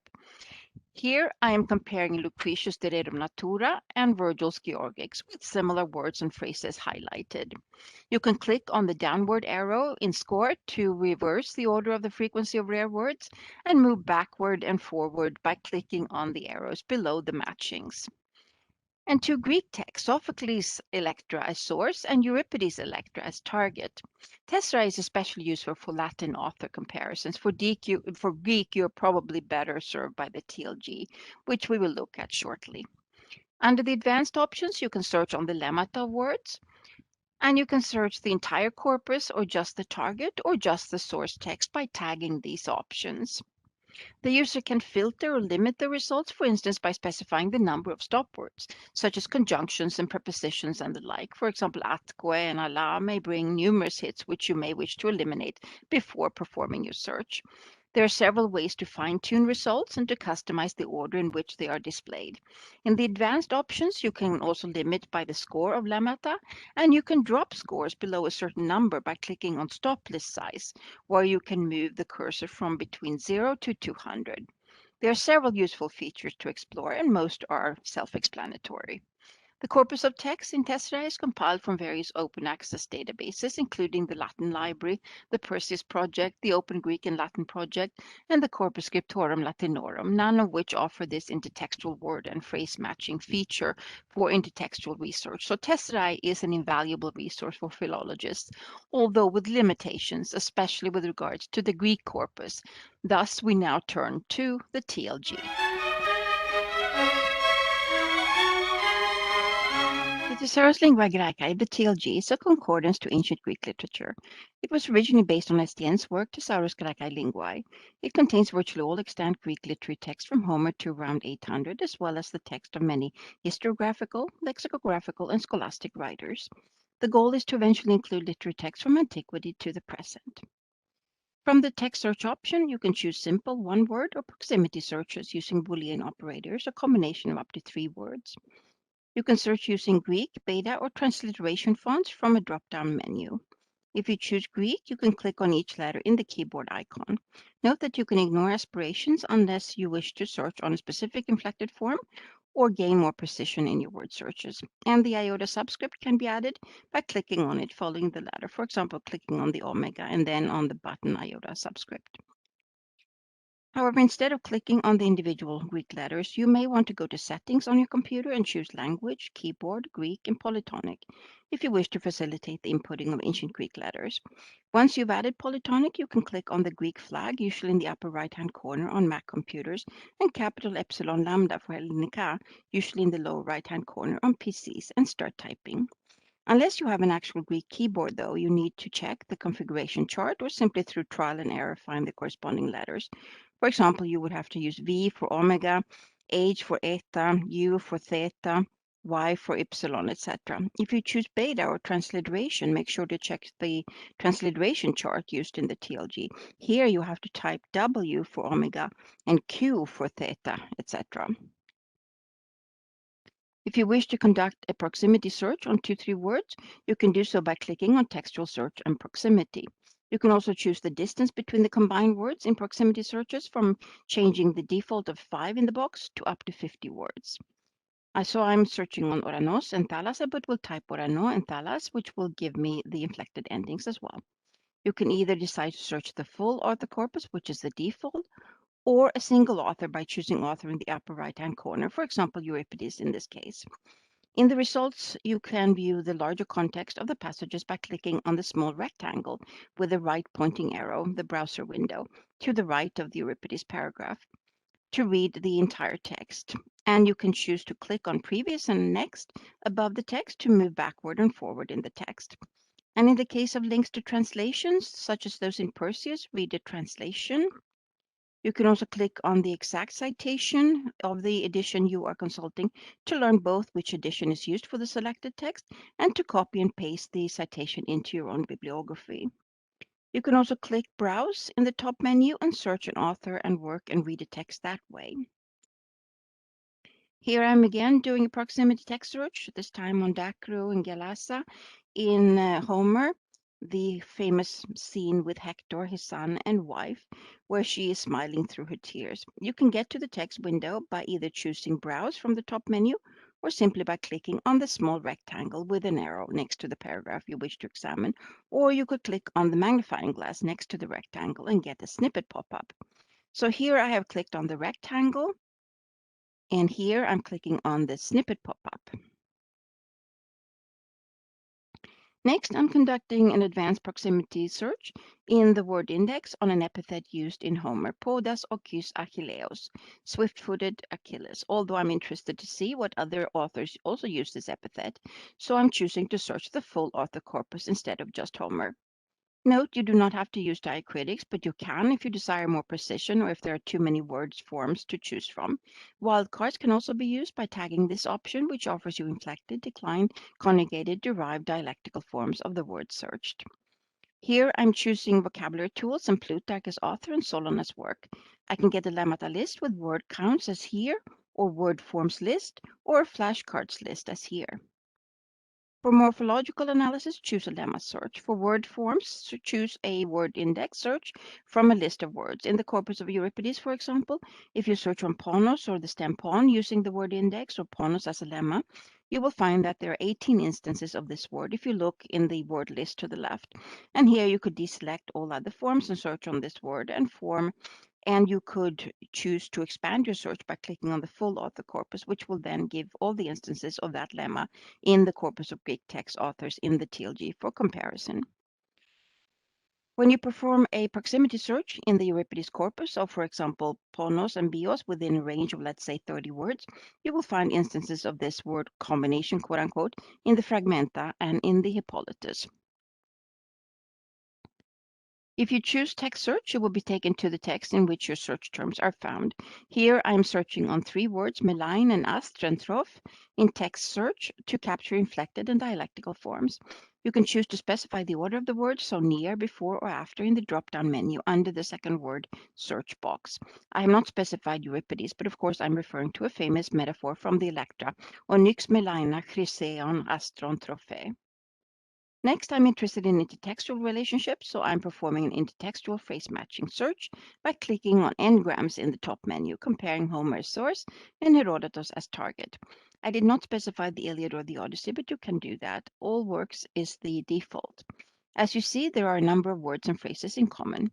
Using intertextual phrase matching, you can compare passages in all or individual works by 2 authors in order to identify common phrases to both, or in general use at the time, chronological distribution, in, for example, Athens, geographic distribution, or unique words and phrases in each author compared to parts or the full corpus of authors in the TLG. You can click on each word in the text. All are hyperlinked. If you click on Aede in the beginning of book 1 of the Iliad, you can search on the word form and get the lemma, and also look up the word in various dictionaries, get an English translation and a grammar explanation as well. Next, I'm clicking on Statistics in the top menu and conduct a lemma search on Aedo to find the number of occurrences of the word and its author and geographic and chronological distribution. In the statistics module, you can, for example, explore when a word first appeared, by which author or authors it was most often used, during which century, and where it was most often in use. Of course, there are many caveats here, such as the lack of sources that have been lost to us, or where we only have fragments or partial works, and that certain geographic areas, such as Athens, dominate. So any conclusions drawn should be used with caution. You can also click on lexicographical tools in the top menu. Here I'm searching on the word anacteron, and I choose the Little Scott Jones to get the translation and other information such as etymology and usage, etc.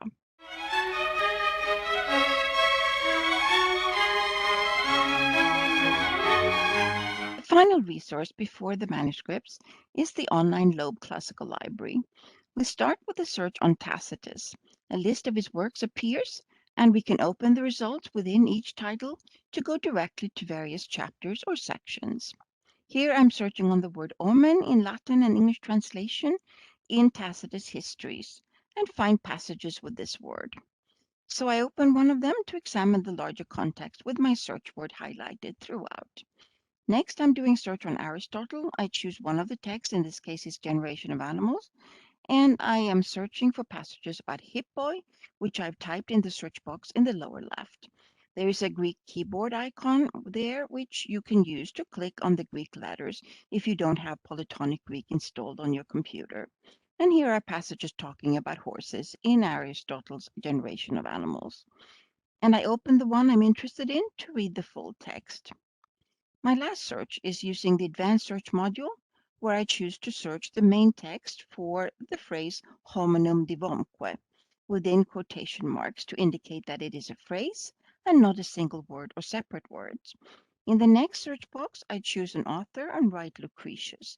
In the time period box, I specify Lucretius' approximate lifetime, 100 BC to 1 AD, and find the passage in Lucretius I'm looking for with the phrase hominum divomque highlighted.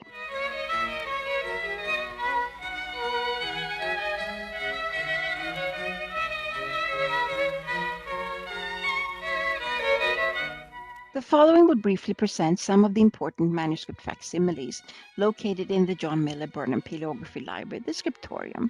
Medieval manuscripts, with their scholia and emendations, form the basis for most of our preserved ancient texts, textual criticism, and the commentaries and monographic series such as the Teubner and Boudet editions. So having this study collection to learn about how texts are transmitted is invaluable for philological research and of course for the study of Greek and Latin paleography. That is the practice of deciphering, reading, and dating manuscripts, including the cultural context of writing, how books were produced, and the history of scriptoria, which is why the nickname of the room is so apt. This is the rare Belzer facsimile of a manuscript in the Bibliotheca Apostolica Vaticana, the Vatican Library. Geography. In the Greek original, Geographicae Hyphagesis, Geographic Guide, and in Latin, Geographia or Cosmographia is a gazetteer, an atlas, and a treatise on cartography, assembling the geographic knowledge of the 2nd century of the Roman Empire. Originally written by the Egyptian astronomer, mathematician, and geographer Claudius Ptolemaeus, who lived around 100 to 170, the work was a revision of a now lost atlas by Syriac Greek geographer and cartographer Marinus of Tyre, who lived around 70 to 130, and other sources. This facsimile of the earliest translation into Latin from 1406 by Florentine Renaissance scholar Jacopo di Angelo, or Jacobus Angelus, was highly influential for the geographic knowledge and cartographic traditions of Renaissance Europe. The title page shows Jacopo di Angelo giving the translation to Pope Alexander III. However, this is a mystery you could explore when you get here. Most scholars say that the Pope was in fact Alexander V. The third is certainly wrong for the date. He was Pope in the 1100s, so the fifth fits better. But the dedication clearly states Tertium. Jacobi Angeli Florentini praefatio in cosmographiam Ptolemai Alexandrini ex Graeco in Latinum traducta ad Alexandrum tertium summum pontificem. A mystery for you to solve. The medallions show animals, fantasy and real, as is common in Renaissance art, and also Emperors Augustus, Nero, and Trajan, and the obligatory putti on the frontispiece. It features Europe, Asia, and Africa in 44 maps, enriched with decorative borders. Asia is the most detailed continent featured. It's depicted in 12 maps and divided into 48 provinces. In the last pages, important cities such as Venice, Florence, Rome, Constantinople, Damascus, Jerusalem, Alexandria, Cairo, and the Tuscan town of Volterra are represented, which is also kind of a mystery. Presumably, it's an attempt at pleasing the owner Montefeltro, who had quelled the rebellion of Volterra in 1472. The maps were probably not included in the original manuscript, but added in 1472 when Federico da Montefeltro, I just mentioned, Duke of Urbino, whose profile I'm sure you're familiar with, made famous by Piero della Francesca, a painting now in the Uffizi, commissioned a 270-page volume to be decorated by Renaissance painter Francesco Rosselli. Venetus A.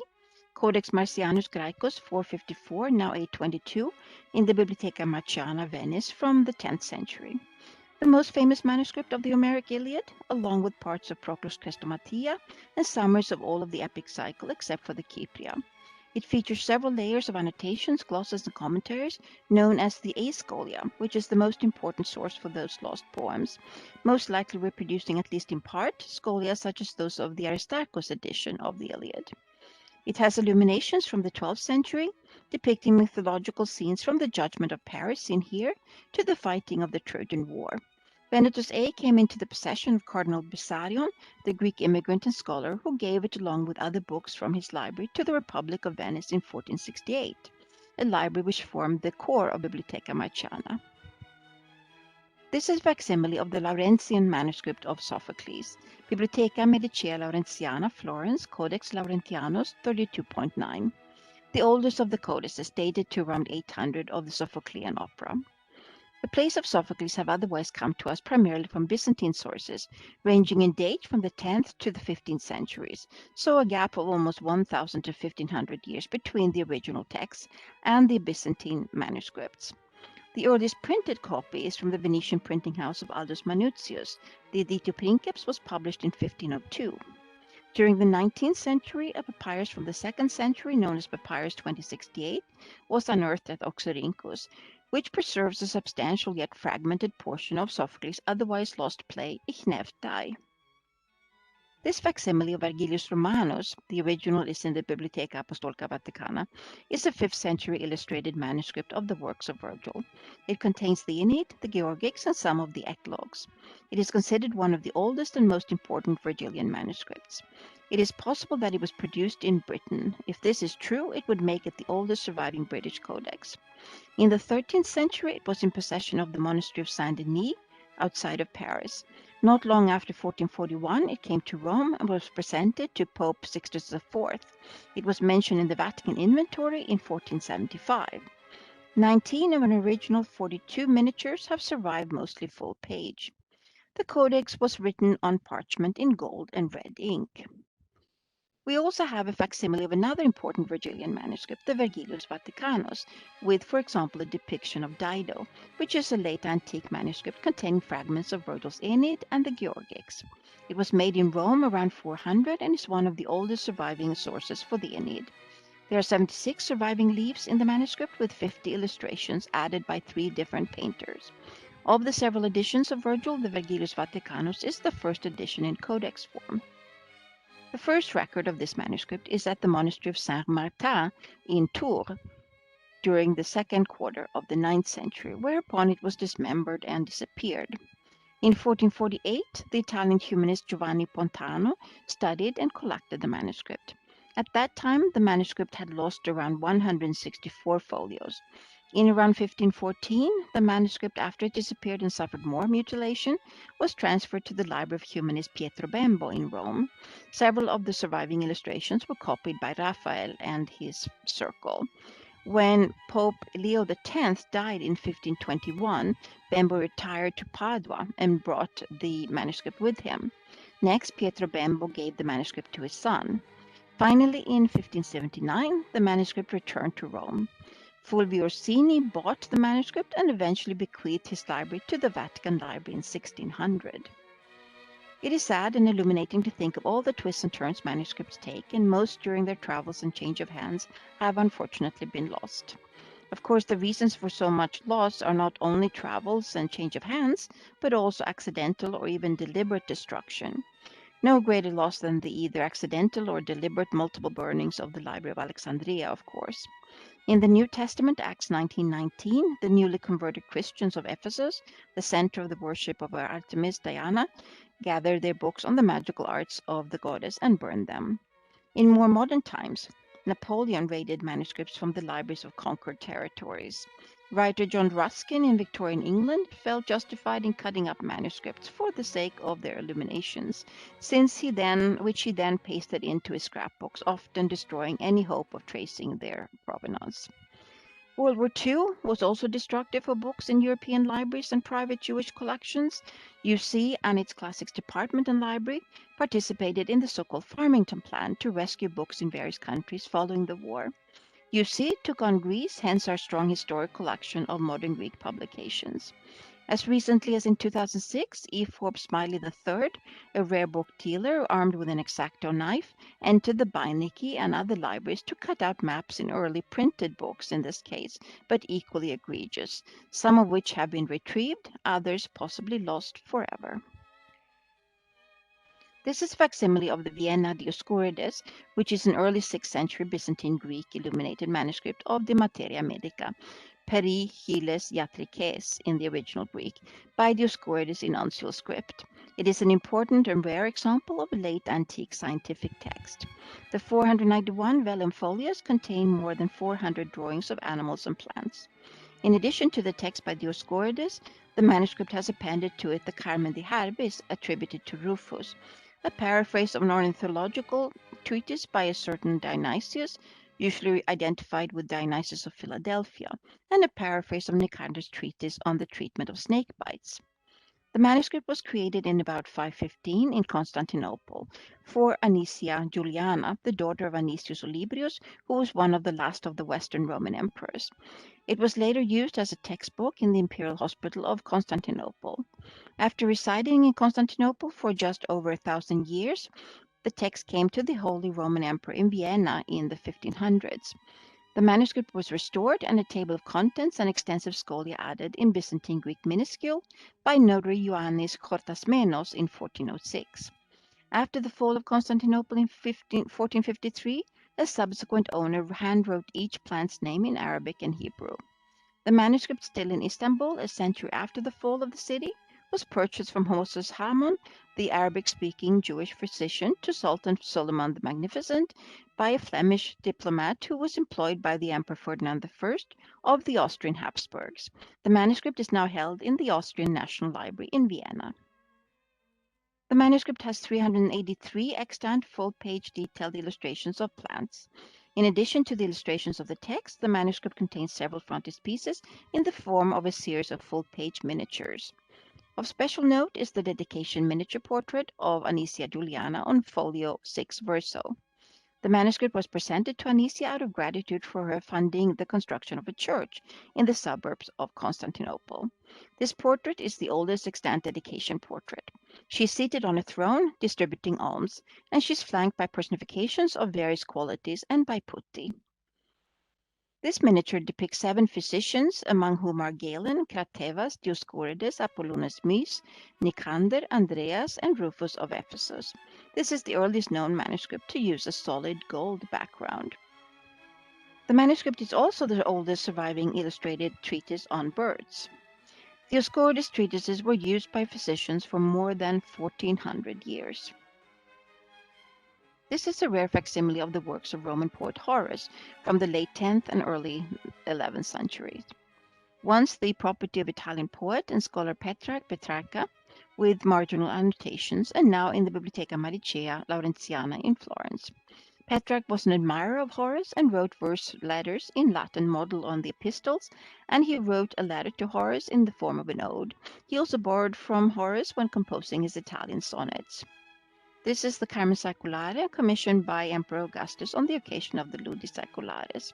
Some of the emendations, revisions, and erasures seen here were made by Petrarch himself, who also inserted several binions, a quire made of 2 sheets of parchment folded in half, producing 4 leaves, 8 sides in total, and is credited with much of the structure of the poems.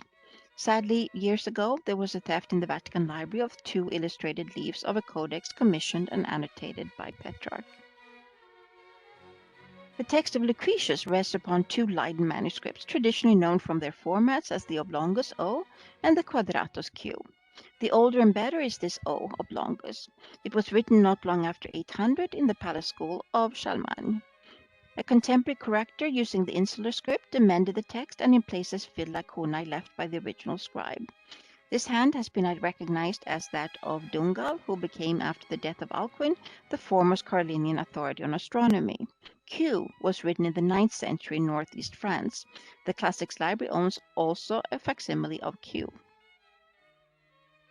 In spite of the large folio size of the Oblongus, the pages have only 20 lines. The script is Carolingian minuscule, the new script from the end of the 8th century. The manuscript was corrected in subsequent years, which was easily done by using a penknife on parchment, which is what the corrector of this Lucretius manuscript did. You can see here an alteration on folio 22 recto, where the corrector replaced one single line with two new ones, changing the layout of the page in the process. The corrector's adjustments are easily recognizable also because he used a different script, the so-called insular script. This is a facsimile of the Cairo Codex of Menander. The Cairo Codex is a manuscript discovered in 1907 in Egypt, which contained the first significant fragments of plays by the ancient Greek playwright Menander in a papyrus book from the 5th century, including parts of Arbitration, The Girl with the Shaven Head, The Girl from Samos, a section of the Heroes, and another fragment from an unidentified play. This was a fantastic find, since very few fragments of Menander had come down to us before this discovery.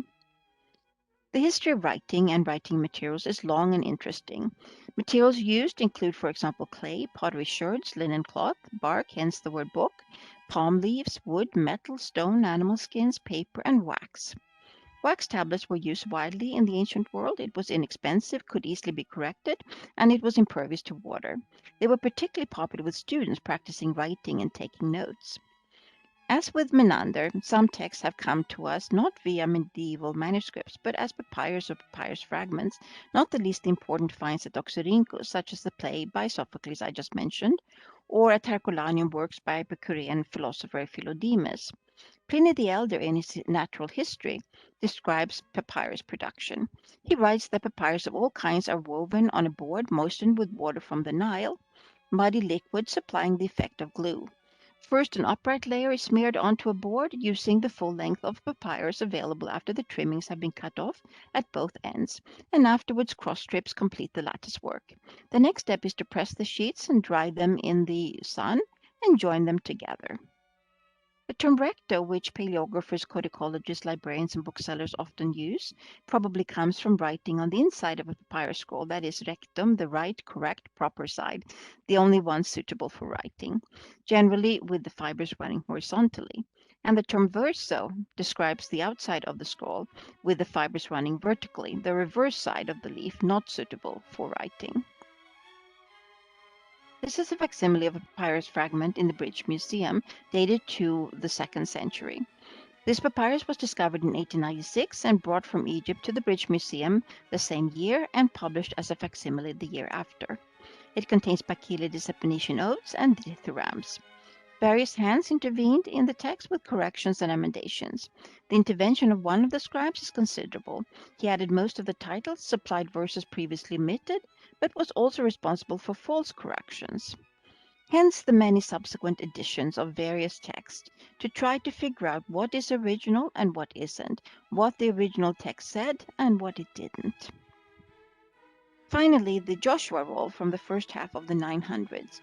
It is not known who commissioned the manuscript. The roll was in Constantinople until the 13th century, and around 1500 appeared in private hands in Padua. In the second half of the 16th century, it was in the library of Ulrich Fugger, and from there passed to the Palatine Library in Heidelberg. As part of this library, it was taken as booty to the Vatican in 1623. The pictorial scenes represent the triumphal conquest of the Promised Land, recalling the friezes of the Roman triumphal columns. It was customary at this time to identify a biblical hero such as Joshua with the Roman emperor. An interesting feature is the papyrus-like form of the scroll. I believe the term scroll is actually more apt here because rolls are usually read from top to bottom and have a vertical orientation, whereas a scroll has a horizontal one and is generally read from left to right. At any rate, since the codex form had been used for centuries, it begs the question why. Was it a deliberate archaizing element out of respect for the Hebrew Bible and its antiquity? Or is the manuscript in the Vatican a copy of an older manuscript, presumably a papyrus scroll?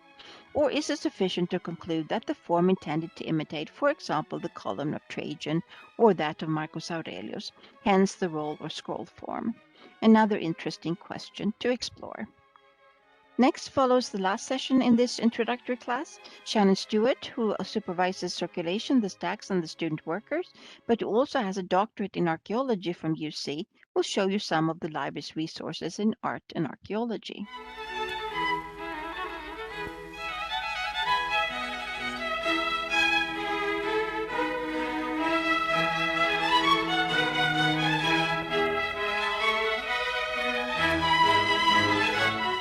Hello, welcome to Sources in Archaeology. I'm Shannon Stewart in the Classics Library, and I've created this presentation as an introduction to several useful sources to support your research. This presentation includes information about Diabola and Xenon, the Corpus Vasorum Antiquorum, the Beasley Archive Pottery Database, the Corpus of Attic Vase Inscriptions and the Attic Vase Inscriptions Project, the Perseus Digital Library, ArtStore, the Corpus of Minoan and Mycenaean Seals, JSTOR, and Project Muse. For each source, I will provide a brief overview, information about location and access, and a short demonstration of its features and functionality. Before we begin, I offer some general advice concerning online sources. First, if an online source requires an institutional subscription for access, it is best to use the Databases tab on the UC Library's homepage to connect. Second, when using an online source for the first time, or if you are having trouble using the source, start with the Help page, Quick Start Guide, or LibGuides for that source. Third, consider registering for a personal account if one is offered. I have found them to be useful. And fourth, click on everything. You can almost always go back to where you were, and you may find something very useful. Let's begin. Diabola and Xenon.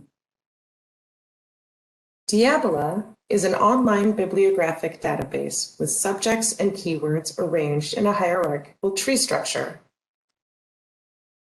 Project Diabola is a collection of several online databases containing information about the ancient Mediterranean. The database most relevant to archaeologists, and the one I will discuss in this presentation, is the archaeological bibliography. Sometimes this is referred to as Diabola. The archaeological bibliography contains indexed bibliographical information from the acquisitions of the German Archaeological Institute. At present, the databases contain over 800,000 citations, 99,000 authors, and over 3 million subject headings. Indexed works include monographs, dissertations, articles, edited volumes, conference proceedings, and exhibition catalogs. The content indexed in Diabola and Xenon covers the archaeology and history of the Mediterranean from prehistory through the early Byzantine period, but is supplemented by some content about peripheral places and cultures. Xenon contains most, but not all, of the material in the archaeological bibliography. Although Diabola has a more robust search structure, Xenon's interface is more intuitive and user-friendly. Diabola is located here. It requires an institutional subscription. Xenon is located here. It is open access. Now let's look at the features and functionality of each. Here we are on the Project Diabola homepage. In order to access the databases, we'll have to click here for IP access and press Start. It opens a new browser window, and we're going to click on the Archaeological Bibliography in English. Okay, there are many functions we can perform here, but first I want to show you the tree of subject headings, which is a very powerful tool on Diabola. So we're going to browse it. Here you see all the subject headings.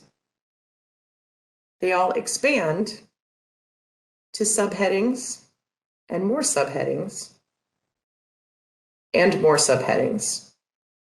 So if you follow a tree of subject headings and click on one of the items in it, you will get a list of citations. Here we have 48 in this particular subject heading string, which we can't see in this window. You'll just have to keep track of it. From here, you can click on any individual citation, and it will take you to the card, which contains the full citation, the unique record number, and information below. So here now we see where we are. These are our subjects. If there are links, for example, to the author or the work, we'll see it there. If there are any reviews, they will be here. And the parent card contains the larger work in which this occurred. If we go back to search, we can do a simple search here. For example, let's search for Gordion, the site, and hit Start Search. And we'll see over 200 entries concerning Gordion. If we want to know where all of the bibliography about Gordion is located in the subject headings, we'll just pick one of the citations. And this card tells us that it is under Topography, Countries, Regions, Sites, Turkey, and the site of Gordion. This particular publication is also indexed under Practice and Institutions, Methods and Theory, Scientifical, Technical Methods. Knowing this, we can't click directly on Gordion, but we can go back to our subject headings, go to Topography, Countries, Regions, and Sites, and then we can either scroll through and find Turkey, go, or we can choose specific regions of Turkey or sites. We're going to type in Gordion, and here we have Gordion in the keyword list. We'll see that all of the things we've searched for are saved on this page, and we can go back to them if we need to. Here we are on the Xenon homepage. As you can see, it's a little more user-friendly than Diabola. We can start a basic search here. Let's search for Sardis. And we have some auto-populated entries, but we're just going to click Find. We have over 700 results for Sardis, so we're going to narrow this search. We can narrow it here by author. And we can continue to narrow it by which library owns the book, or the topic, or the language, format, or year of publication. From this page, we can add to our book bag if we're signed into an account, or save to a list. We can also sort them differently.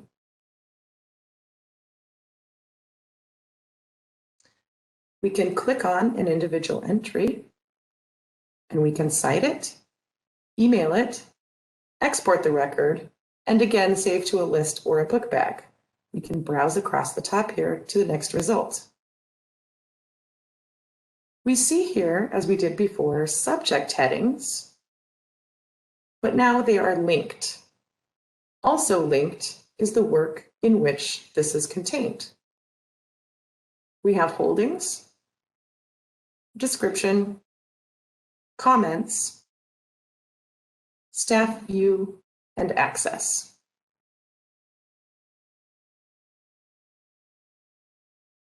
We can also click on the author if we prefer to see everything by the author, or the greater work. We can also browse similar items to the right. The Corpus Vasorum Antiquorum. The Corpus Vasorum Antiquorum, or CVA, is a series of catalogs of ancient Greek painted pottery. The series currently comprises nearly 400 volumes, illustrating over 100,000 vases from more than 120 collections in 26 countries. The first volume was published in 1922 and the original vision of the series was to include any ceramic dating to any archaeological period from any ancient site in Europe, the Mediterranean, and the Middle and Near East. The scope of the project was narrowed to Greek painted pottery dating from the 7th millennium BCE to the 5th century CE. At present, the CVA publishes only pottery from public collections located in museums. The CVA Online provides access to scanned versions of out-of-print CVA volumes. The CVA Online is not a searchable database of the contents of the volumes. It is hosted by the Classical Art Research Center, or CARC, at the University of Oxford. All CVA volumes are located in oversize reference. The call number is NK4640C6. As with all reference material, the CVA is library use only. Volumes may not be checked out. The CVA Online is located at cvaonline.org. It is open access. Let's look at the features of the print volumes. CVA volumes are divided and organized by country, then by city and/or museum, as indicated by the call numbers and the volume numbers on the covers. The volume on the left has the call number NK4640C6, I8, the I indicating Italy. It is the 59th fascicule, or volume, of all the volumes published by Italy. According to its cover, it is also the first volume published on the vases in the National Archaeological Museum at QC. The middle volume has a call number NK4640C6G4, G indicating Germany. This is volume 74 in the series published by Germany. According to its cover, it is the 9th volume published about this collection in Berlin. The final volume is NK4640C6R87, R for Russia, and this is the first volume published by the country. In order to find the vase you want, you must know the country and the volume in which it is published. Here we are on the CVA Online homepage. We're going to scroll down past this lovely banner. We have 4 options. We're going to click on Browse or Search. There is some useful information here about how to use the interface.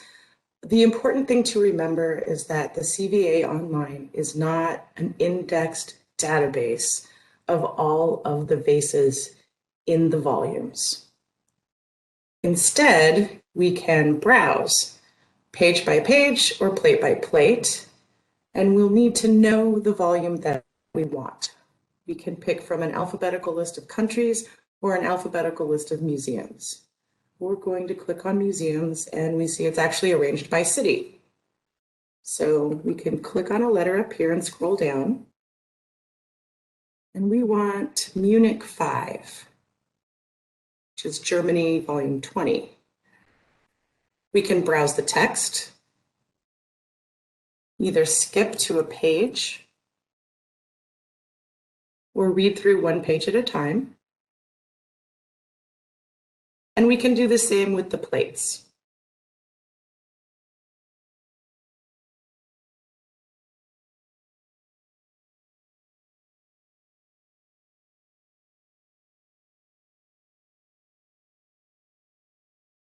If we select Search Pottery, this does not search through all of the vases in this volume. Instead, it searches the Beasley Archive Pottery database for any vases from this volume.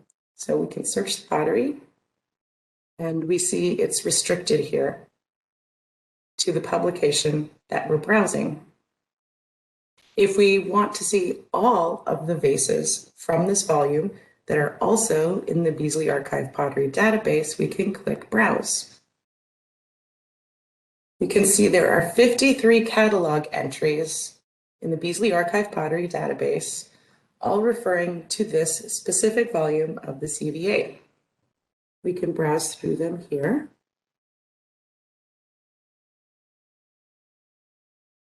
Or we can refine our search. So if we only want vases in the Beasley Archive Pottery database from this volume of the CVA that show Heracles, we can enter that search term and browse. We now have 5 results.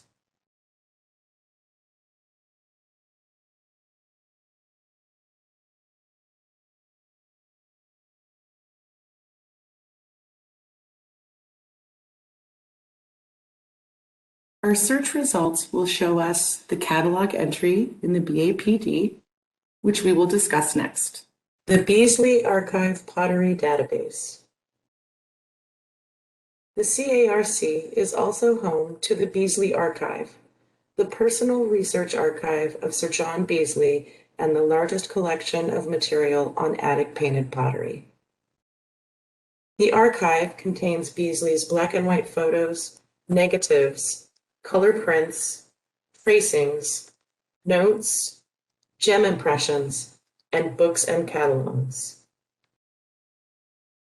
Beasley used this information to craft his seminal reference works, the ABV and ARV2, Attic Black Figure Vase Painters and Attic Red Figure Vase Painters, 2nd edition, which are the standard sources for the citation of attic painted pottery.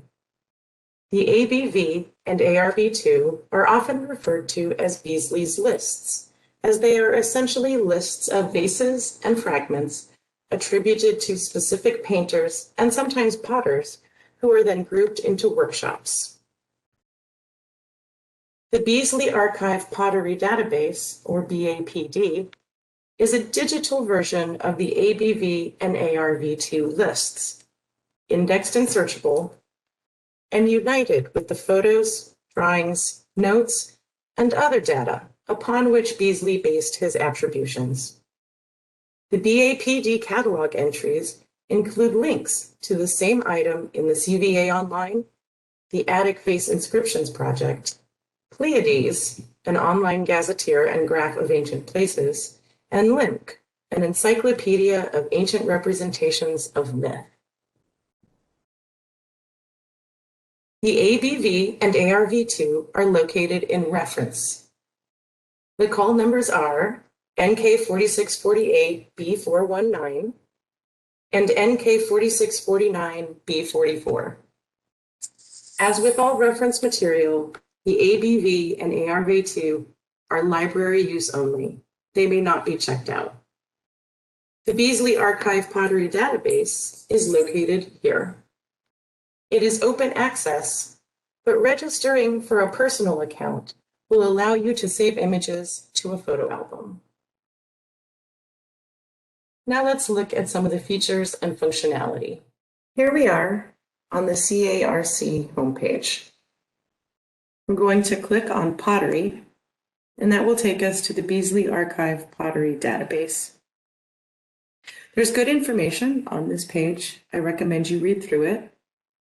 Also, a short guide to the BAPD traditional search interface will actually give you a short guide to searching the advanced search in the BAPD. I recommend reading through this as well, although I will touch on some of the most important parts. If we go back, we can click here to log in or register.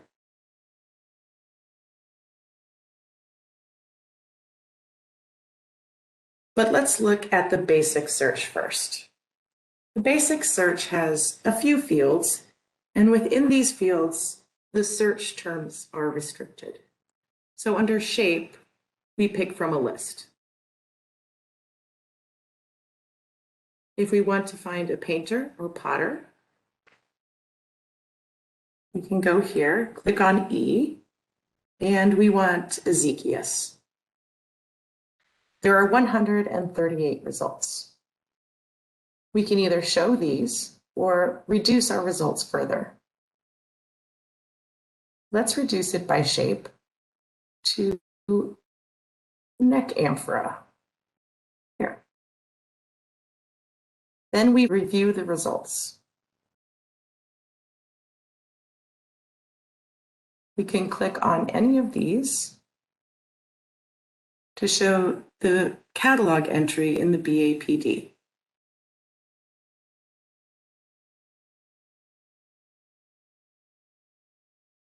Note at the bottom that the catalog entry contains direct links to the AVI and LIMC and Pleiades.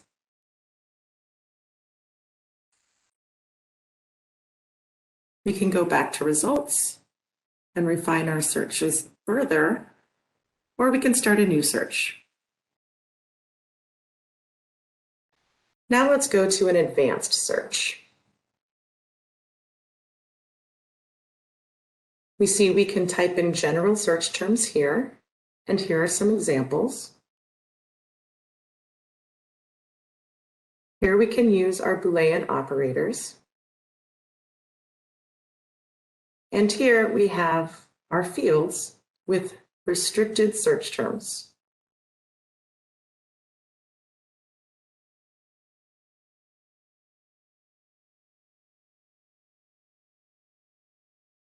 Each field is populated by the available options. We can arrange them alphabetically or by frequency. We're going to do a search here for Ezekias.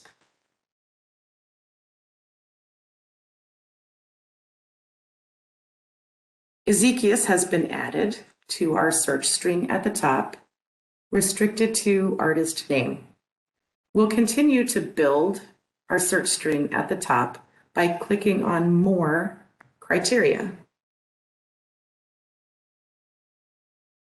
If we want to find a vase with Ajax and Achilles in the same field of decorated area, we'll go here and choose A, and it's been added to my search string. And for decorated term word, we'll type in Achilles.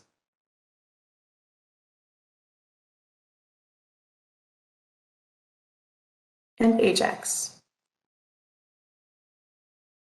All of these terms have been added to our search string.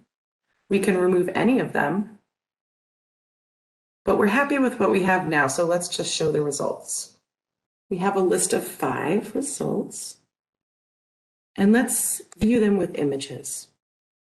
And these are the results we get, and this was the vase I was looking for. Again, we're back to a Beasley catalog entry with all the information that appears in the ABV or ARV, a very long list of updated publications, the Pleiades link, the AVI link, and the LIMC link.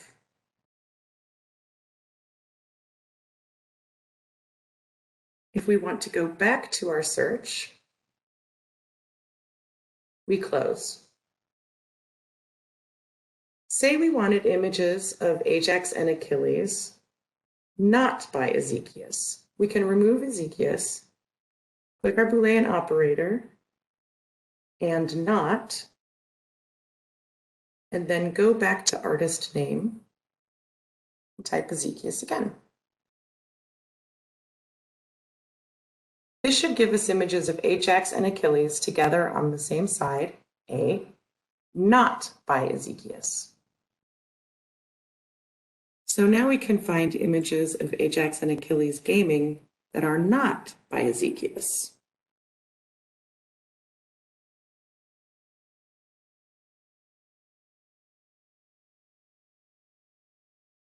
Once again, I recommend that you read through the short guide to the BAPD traditional search interface, which will help you with the advanced interface as well. The corpus of Attic vase inscriptions and the Attic vase inscriptions project. The Corpus of Attic Face Inscriptions, or CAVI, is a catalog of inscriptions on pottery manufactured in Attica during the 6th through 4th centuries BCE. The CAVI is the result of 60 years of research by Henry Imhovar, who cataloged 8,173 inscriptions, primarily based on publications, photos, and inquiries. The corpus focuses on inscriptions added to vases by potters and painters in Attic workshops and includes signatures, Kalos formulas, and ornamental nonsense inscriptions. It was never formally published. Instead, at the end of his career, in an effort to make his work broadly available, Imhovar distributed both the typewritten catalog and a primitive database to several institutions and archives. Imhovar's work is the core content of the Attic Vase Inscriptions Project, or AVI. The AVI is an extended and web-based continuation and development of the CAVI. All catalog entries in the CAVI have been completely integrated into the AVI database, and the information in each entry is indexed and searchable. Entries have also been updated and corrected and feature links to the same item in the Beasley Archive Pottery Database and LIMC. The AVI is located here.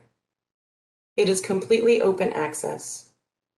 A PDF of the CAVI is available for download on the AVI project website. Now let's look at some features and functionality. Here we are at the AVI project homepage. There are useful tabs along the top. If you are just here for a PDF copy of the AVI, you'll want to click here.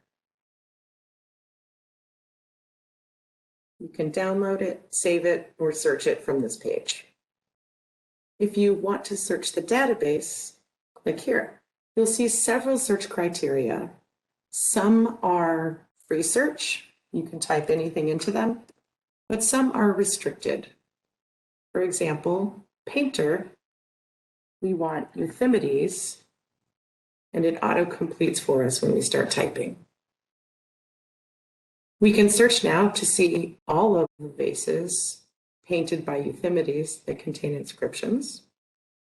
And we get 22 results in the overview results. We can click on any of these, but let's refine our search first. If we know the shape, we can click on it in the drop-down menu. If we know where the vase is from, we can do the same. Let's try this search. We have 3 records, all of them the same vase. We want the vase that discusses Euphronius in the inscription. So we can type Euphronius into our free search and search again, and we have our vase. If we click it in overview results, over on the right, we'll get the vase details.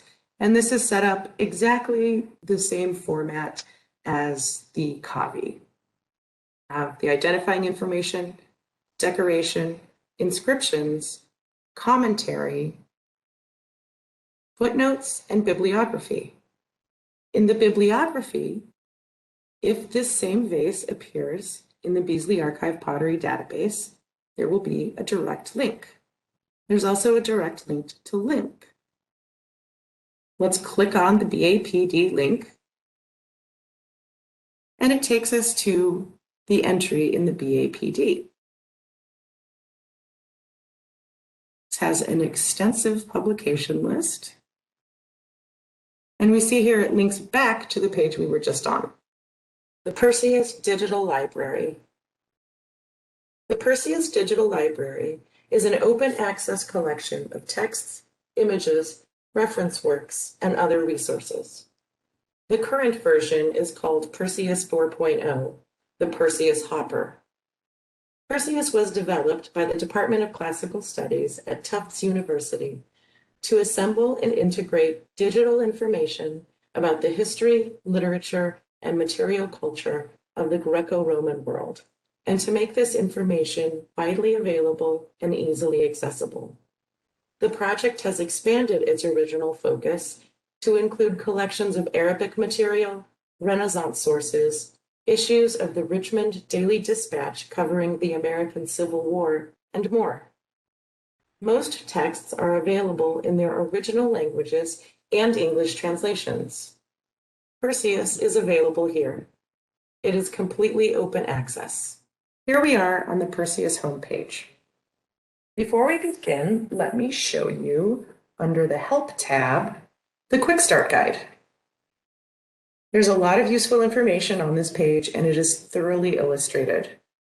I'll point out some things, but I recommend you read through it yourself. Okay, if we want to find a specific ancient classical text or work, we're going to go to Collections Texts and click on Greek and Roman materials. We can also search here, but we'll have to know the exact spelling that Perseus uses for the work and the author. So we can either scroll down on this page, or if we know for sure how it's spelled, we can search in the box. Here we have a number of things related to Homer, and what we want is the Iliad in Greek. So we'll click on that, and we see many features on this page. First of all, we see our place in the book, and we can skip ahead to book 2 of the Iliad or book 3. And then on the card, you can skip ahead to the next section of text that will display when you click. So let's go back to the beginning. This information, book and card, is also accessible here in the table of contents. There is some supporting documentation over on the side. We have notes and English translations and references. I'm going to hide references for the moment. We also have a vocabulary tool, a search within the work that we've chosen, as well as a few other options. If we want to load the notes on the side that correspond to the text in the main focus area, we can do that here. We can hide them again. If we want to change the focus to the English translation, we can do that. And that places the Greek over on the right, which we can then load. Let's change this back so the Greek is our focus. You can click on any word, and it will take you to the Greek word study tool. From here, you can identify the form of the word and look it up in the LSJ, the middle little, Autenrieth, and sometimes others. We can also search. We are currently searching in the text I selected. I'm showing 1 of 1 results. There are 9 more, which we can expand. And here we see all the instances of this word in the Iliad. Another useful feature in Perseus is the word study tool. In order to access it, we need to click on all search options under any search box. To translate a word, use the word study tool in the right-hand column of this page. In this example, we're going to translate the word legusin. So we will type it in. We want Greek, not Latin, Arabic, or Old Norse. So we click Go. The results for the search of legusin appear to the left. In this case, we have 3 possible verbs from which this form is derived. In each case, we have a summary of the possible forms, and a short definition here in the upper right of each box. To see a full definition, you'll need to click on one of the lexica, and it will bring you to the bottom below your boxes and show you the entry.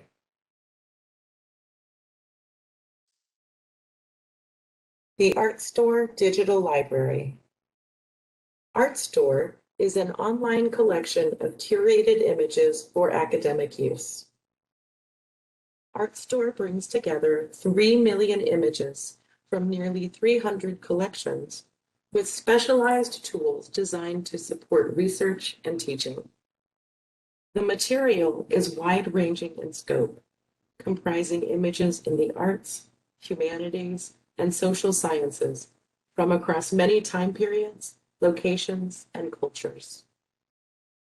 Art Store has many advantages over Google Images. Art Store images are from curated collections belonging to museums, photo archives, historical societies, libraries, scholars, photographers, and artists. Images have been rights cleared for use in non-commercial teaching and research activities. And images contain accurate metadata provided by the collection's catalogers and curators, and sometimes by the artists themselves. Art Store is located here. Connecting to Art Store with UC's institutional subscription will allow you to search, browse, and sort images.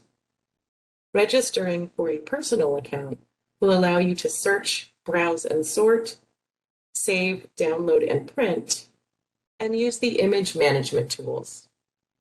Let's take a look.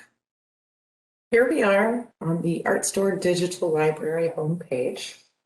As you can see, my access is provided by the University of Cincinnati, and I'm signed in to my personal account. Before we begin with anything, let's scroll down and click on Art Store LibGuides. There are many useful LibGuides here. Some pertain to specific high school AP classes. Using Art Store is, I believe, the most useful LibGuide in this series. And it contains a lot of information about how to get started with Art Store. Most useful is finding images, and this will explain how to browse, how to do a keyword and filtered search, and how to do an advanced search. It will also help you figure out how to view images, compare images, and download images.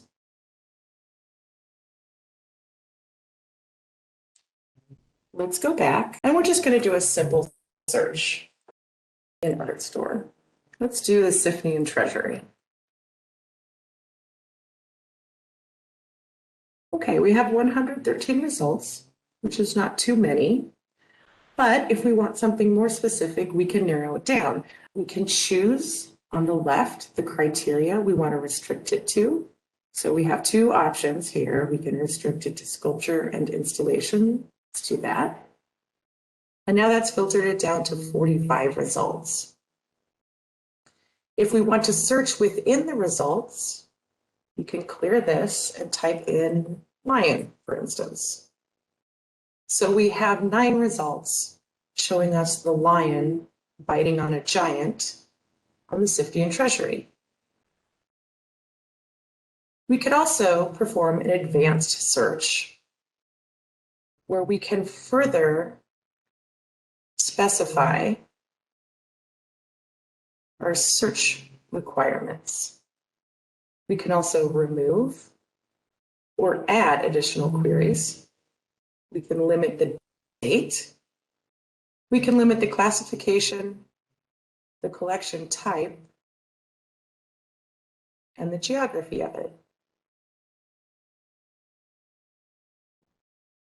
If this is not what we want to do, we can exit out of this advanced search as well. Note here that you can try this exact same search on JSTOR. Let's click on one. Here's our image. We have a lot of options to the right. We can add this image to a group. We can add the item or a detail view. We're going to just add the item. And here are all of my groups. I have 4. It will show you the most recent here. Or you can search for a group if you have many. I'm going to pick my Symphony and Treasury group. Click Add. While we're here, we can also download, print preview, or cite this item. If we cite the item, it will generate the 3 most popular citations. I can either download the entire item, or I can download a detailed view. A detailed view is when you zoom in on this lion. And if you download the detailed view, it will download specifically what is in this frame. Let's zoom back out. We see more item details below, including the date and location. We have some links we can follow for more. Like here, we want to see everything tagged with the same subject. You can see its collection and its source, and report an error if we think there is one.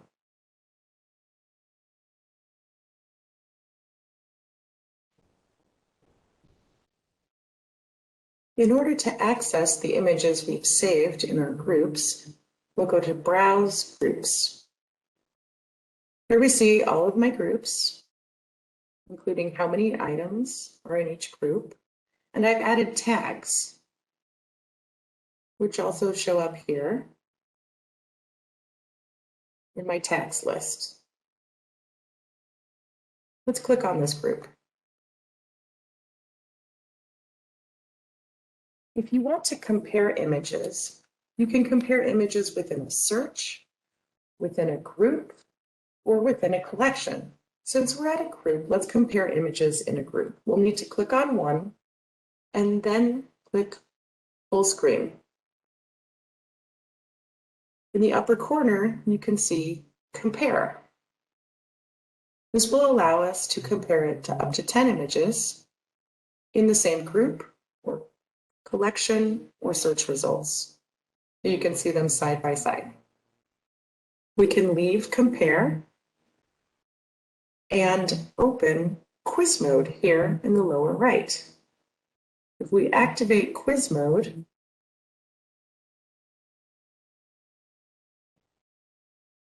we can toggle between showing the caption and not showing the caption. We can also change to Shuffle.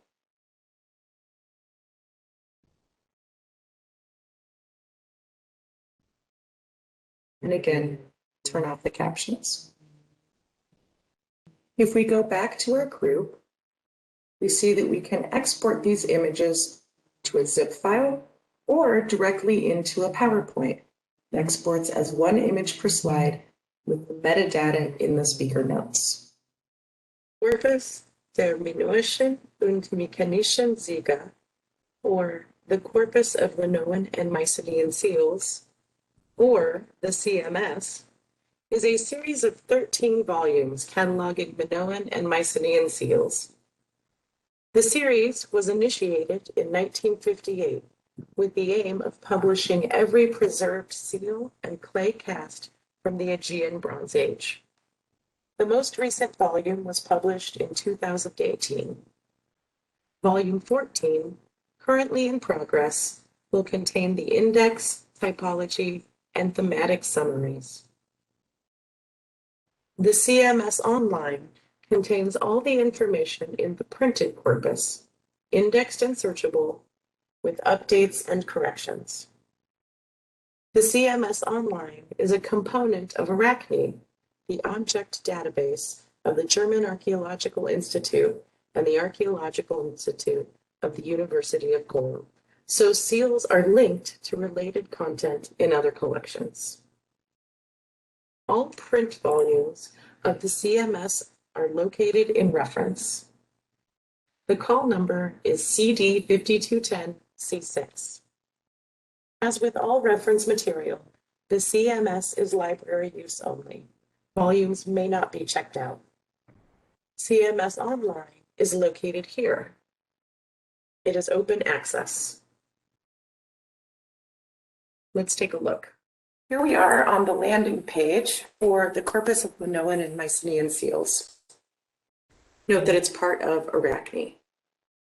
We'll click here and we'll see that a new browser window has opened. We'll switch to English if we need to. And we can see the volumes listed, just like the print versions. Because the CMS is a reference, just like the CVA, you need to know what you're looking for and you need a citation. You can type that in here in the search field, or we can browse. Let's browse the Ashmolean Museum seals. We're given basically a plate like we would see in the print version. And we can show several at once if we need to, or up to 50 or 100. Let's pick this seal. We're given the option to translate again. As you can see, this panel on the browser is saving all of my searches. It will continue to save them until I completely close both this browser and the previous one. So here we see our creature, which is human, and a description of him. There are no seal imprint carriers. We have an overall view, and on the right we also have more images, including a photograph, back, and another view of it. Below, we see the catalog entry or information about the specific seal, including where it is, where it was found, its shape, material and technology, and more. At the bottom, we can jump to the next entry in the catalog.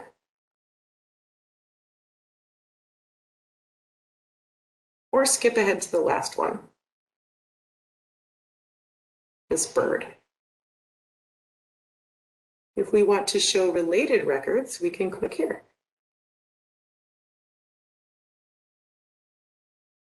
This is the seal we're looking at. We want to find objects related to it. So we'll click here.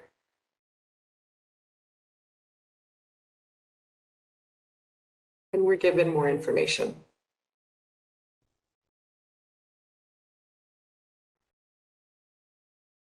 We need to come back to our search browser.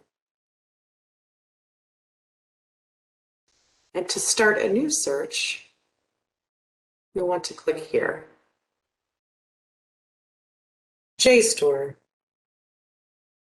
JSTOR, short for Journal Storage, is an online platform providing access to academic journals, books, primary sources, and images.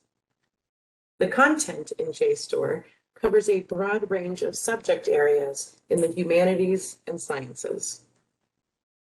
JSTOR currently contains more than 2,000 journal titles and 15,000 current and backlisted books, representing content from nearly 1,000 publishers. All content is full text, indexed, and searchable. JSTOR is located at jstor.org. Although some content on JSTOR is public domain or open access, most is restricted by an institutional subscription. Make sure you are on the UC network to access all available content. Please be aware that the availability of most journals is affected by a moving wall, a delay between the currently published issue of a journal and the latest issue available on JSTOR.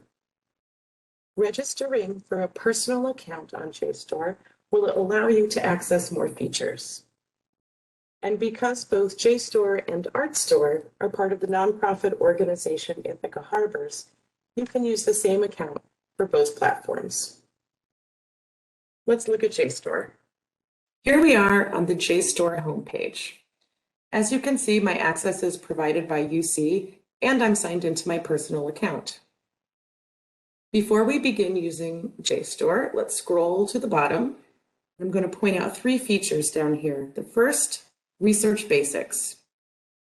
Research Basics contains a lot of very useful information, including videos.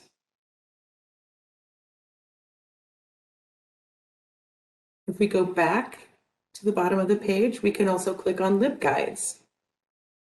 There are several useful LibGuides here. The most useful is probably about the middle of the page, how to search JSTOR and how to use JSTOR for students. There are several modules that will help you with your research. If we go back to the bottom, I want to point out one more feature. If you want to just browse a journal, you cannot simply search for the journal in the search bar at the top. Instead, you want to explore JSTOR by title. Here, you can choose the first letter of the journal you're looking for, and then click Find in your browser, and click on the journal. Here we have general information about the publication, and then all issues below. If we expand the 2020s, we'll get the most recent issue. We can click on that. And we have the contents here. I have these options available because I have access and because I'm signed in. I can read this online. I can download the PDF. I can save it, or I can cite it.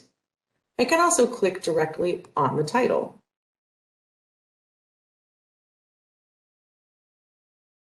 Here again, I can share, it's been saved, or I can download this PDF. I can click through one page at a time.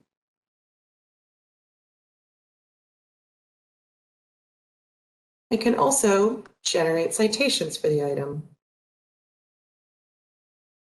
as well as links to export the citation.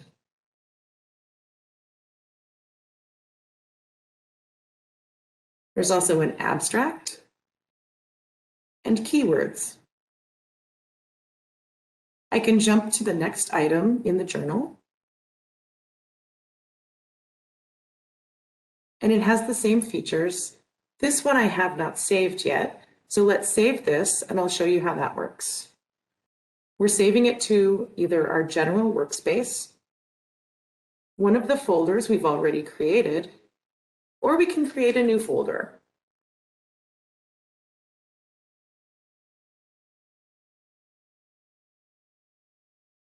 Create and save.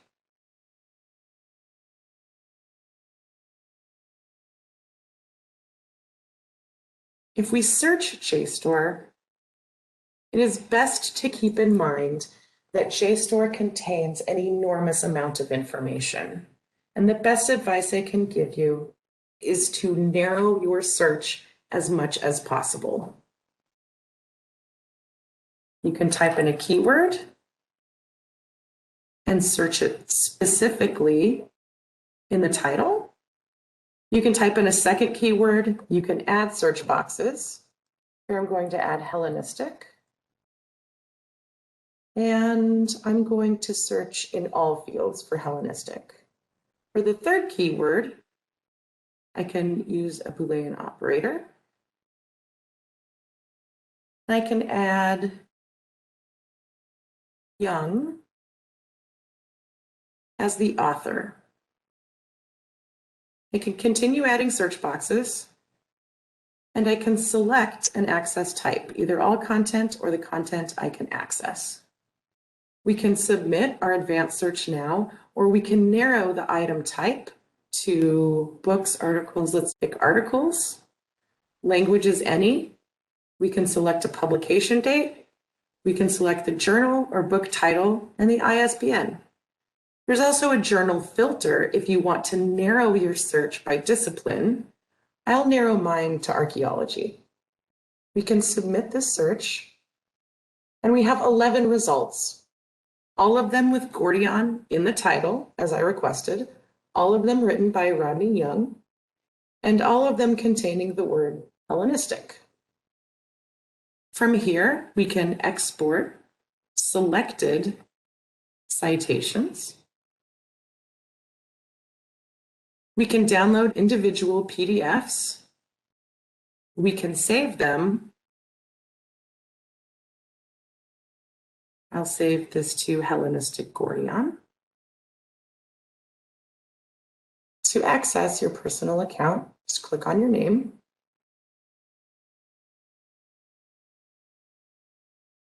Sign in.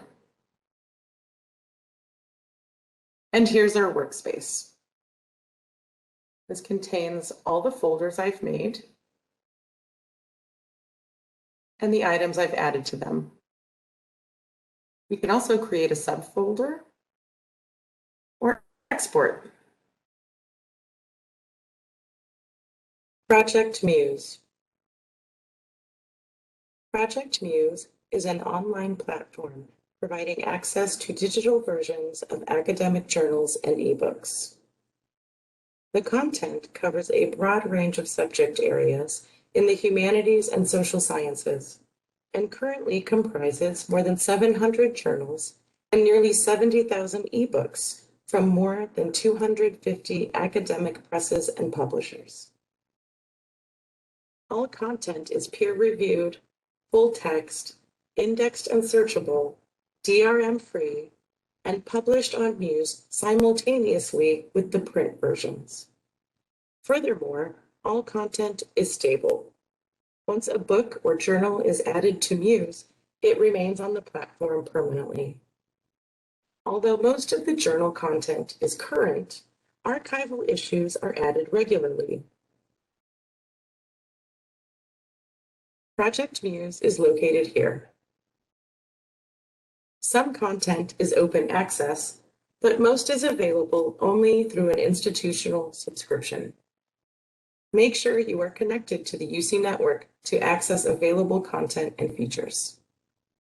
If you register for a MyMuse account, you will be able to customize your user settings, save content and citations in your library, and receive new content alerts for titles, journals, disciplines, and publishers. Let's take a look.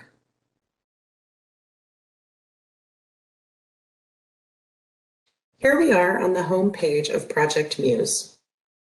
My access is provided by UC, and I'm signed into my personal account, but you don't need to be.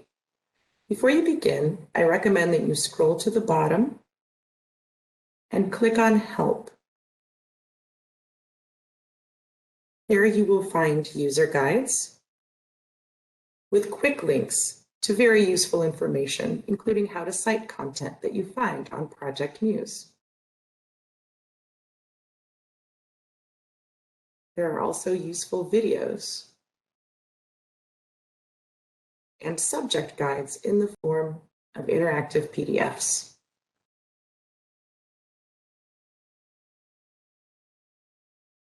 If we go back to the Help page under Search Help,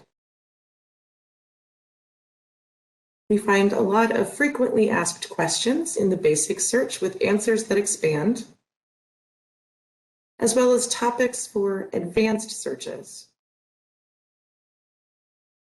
I recommend that you read through these at least once before beginning. There are also miscellaneous tips for searching and technical requirements. Let's go back to the home page. Here we are on the search page. On the left, you'll see information that will help you narrow down your search, or you can keep adding fields to search for something specific. Say we're looking for information, articles, books about Medea. If we just type Medea into content and search, we'll have nearly 4,000 results. We can narrow this down. Maybe we only want Medea in the title. That brings it down to 88.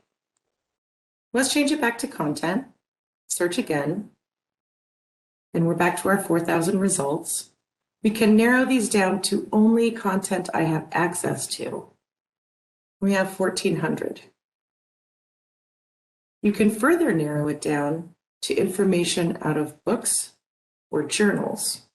Within journals, we can select only articles, not reviews. And that brings it down to about 1,000. If we change this back to title, we have 41 results. They are all journal articles. We have access to all of them. And Medea is in the title of the article. From here, we can view,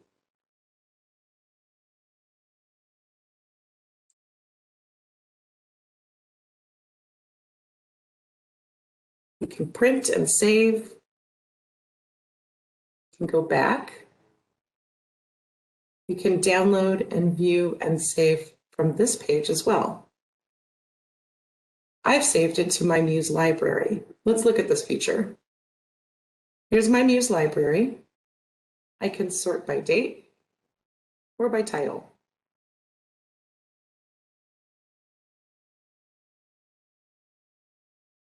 From my Muse account, I can also see my search history, my view history, my purchase history, and alerts. I set new titles alert, so Project Muse will tell me which new titles have been published. I've set no other alerts yet. This concludes Sources in Archaeology.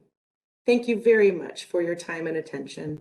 If you have any questions or need any help, please don't hesitate to contact us.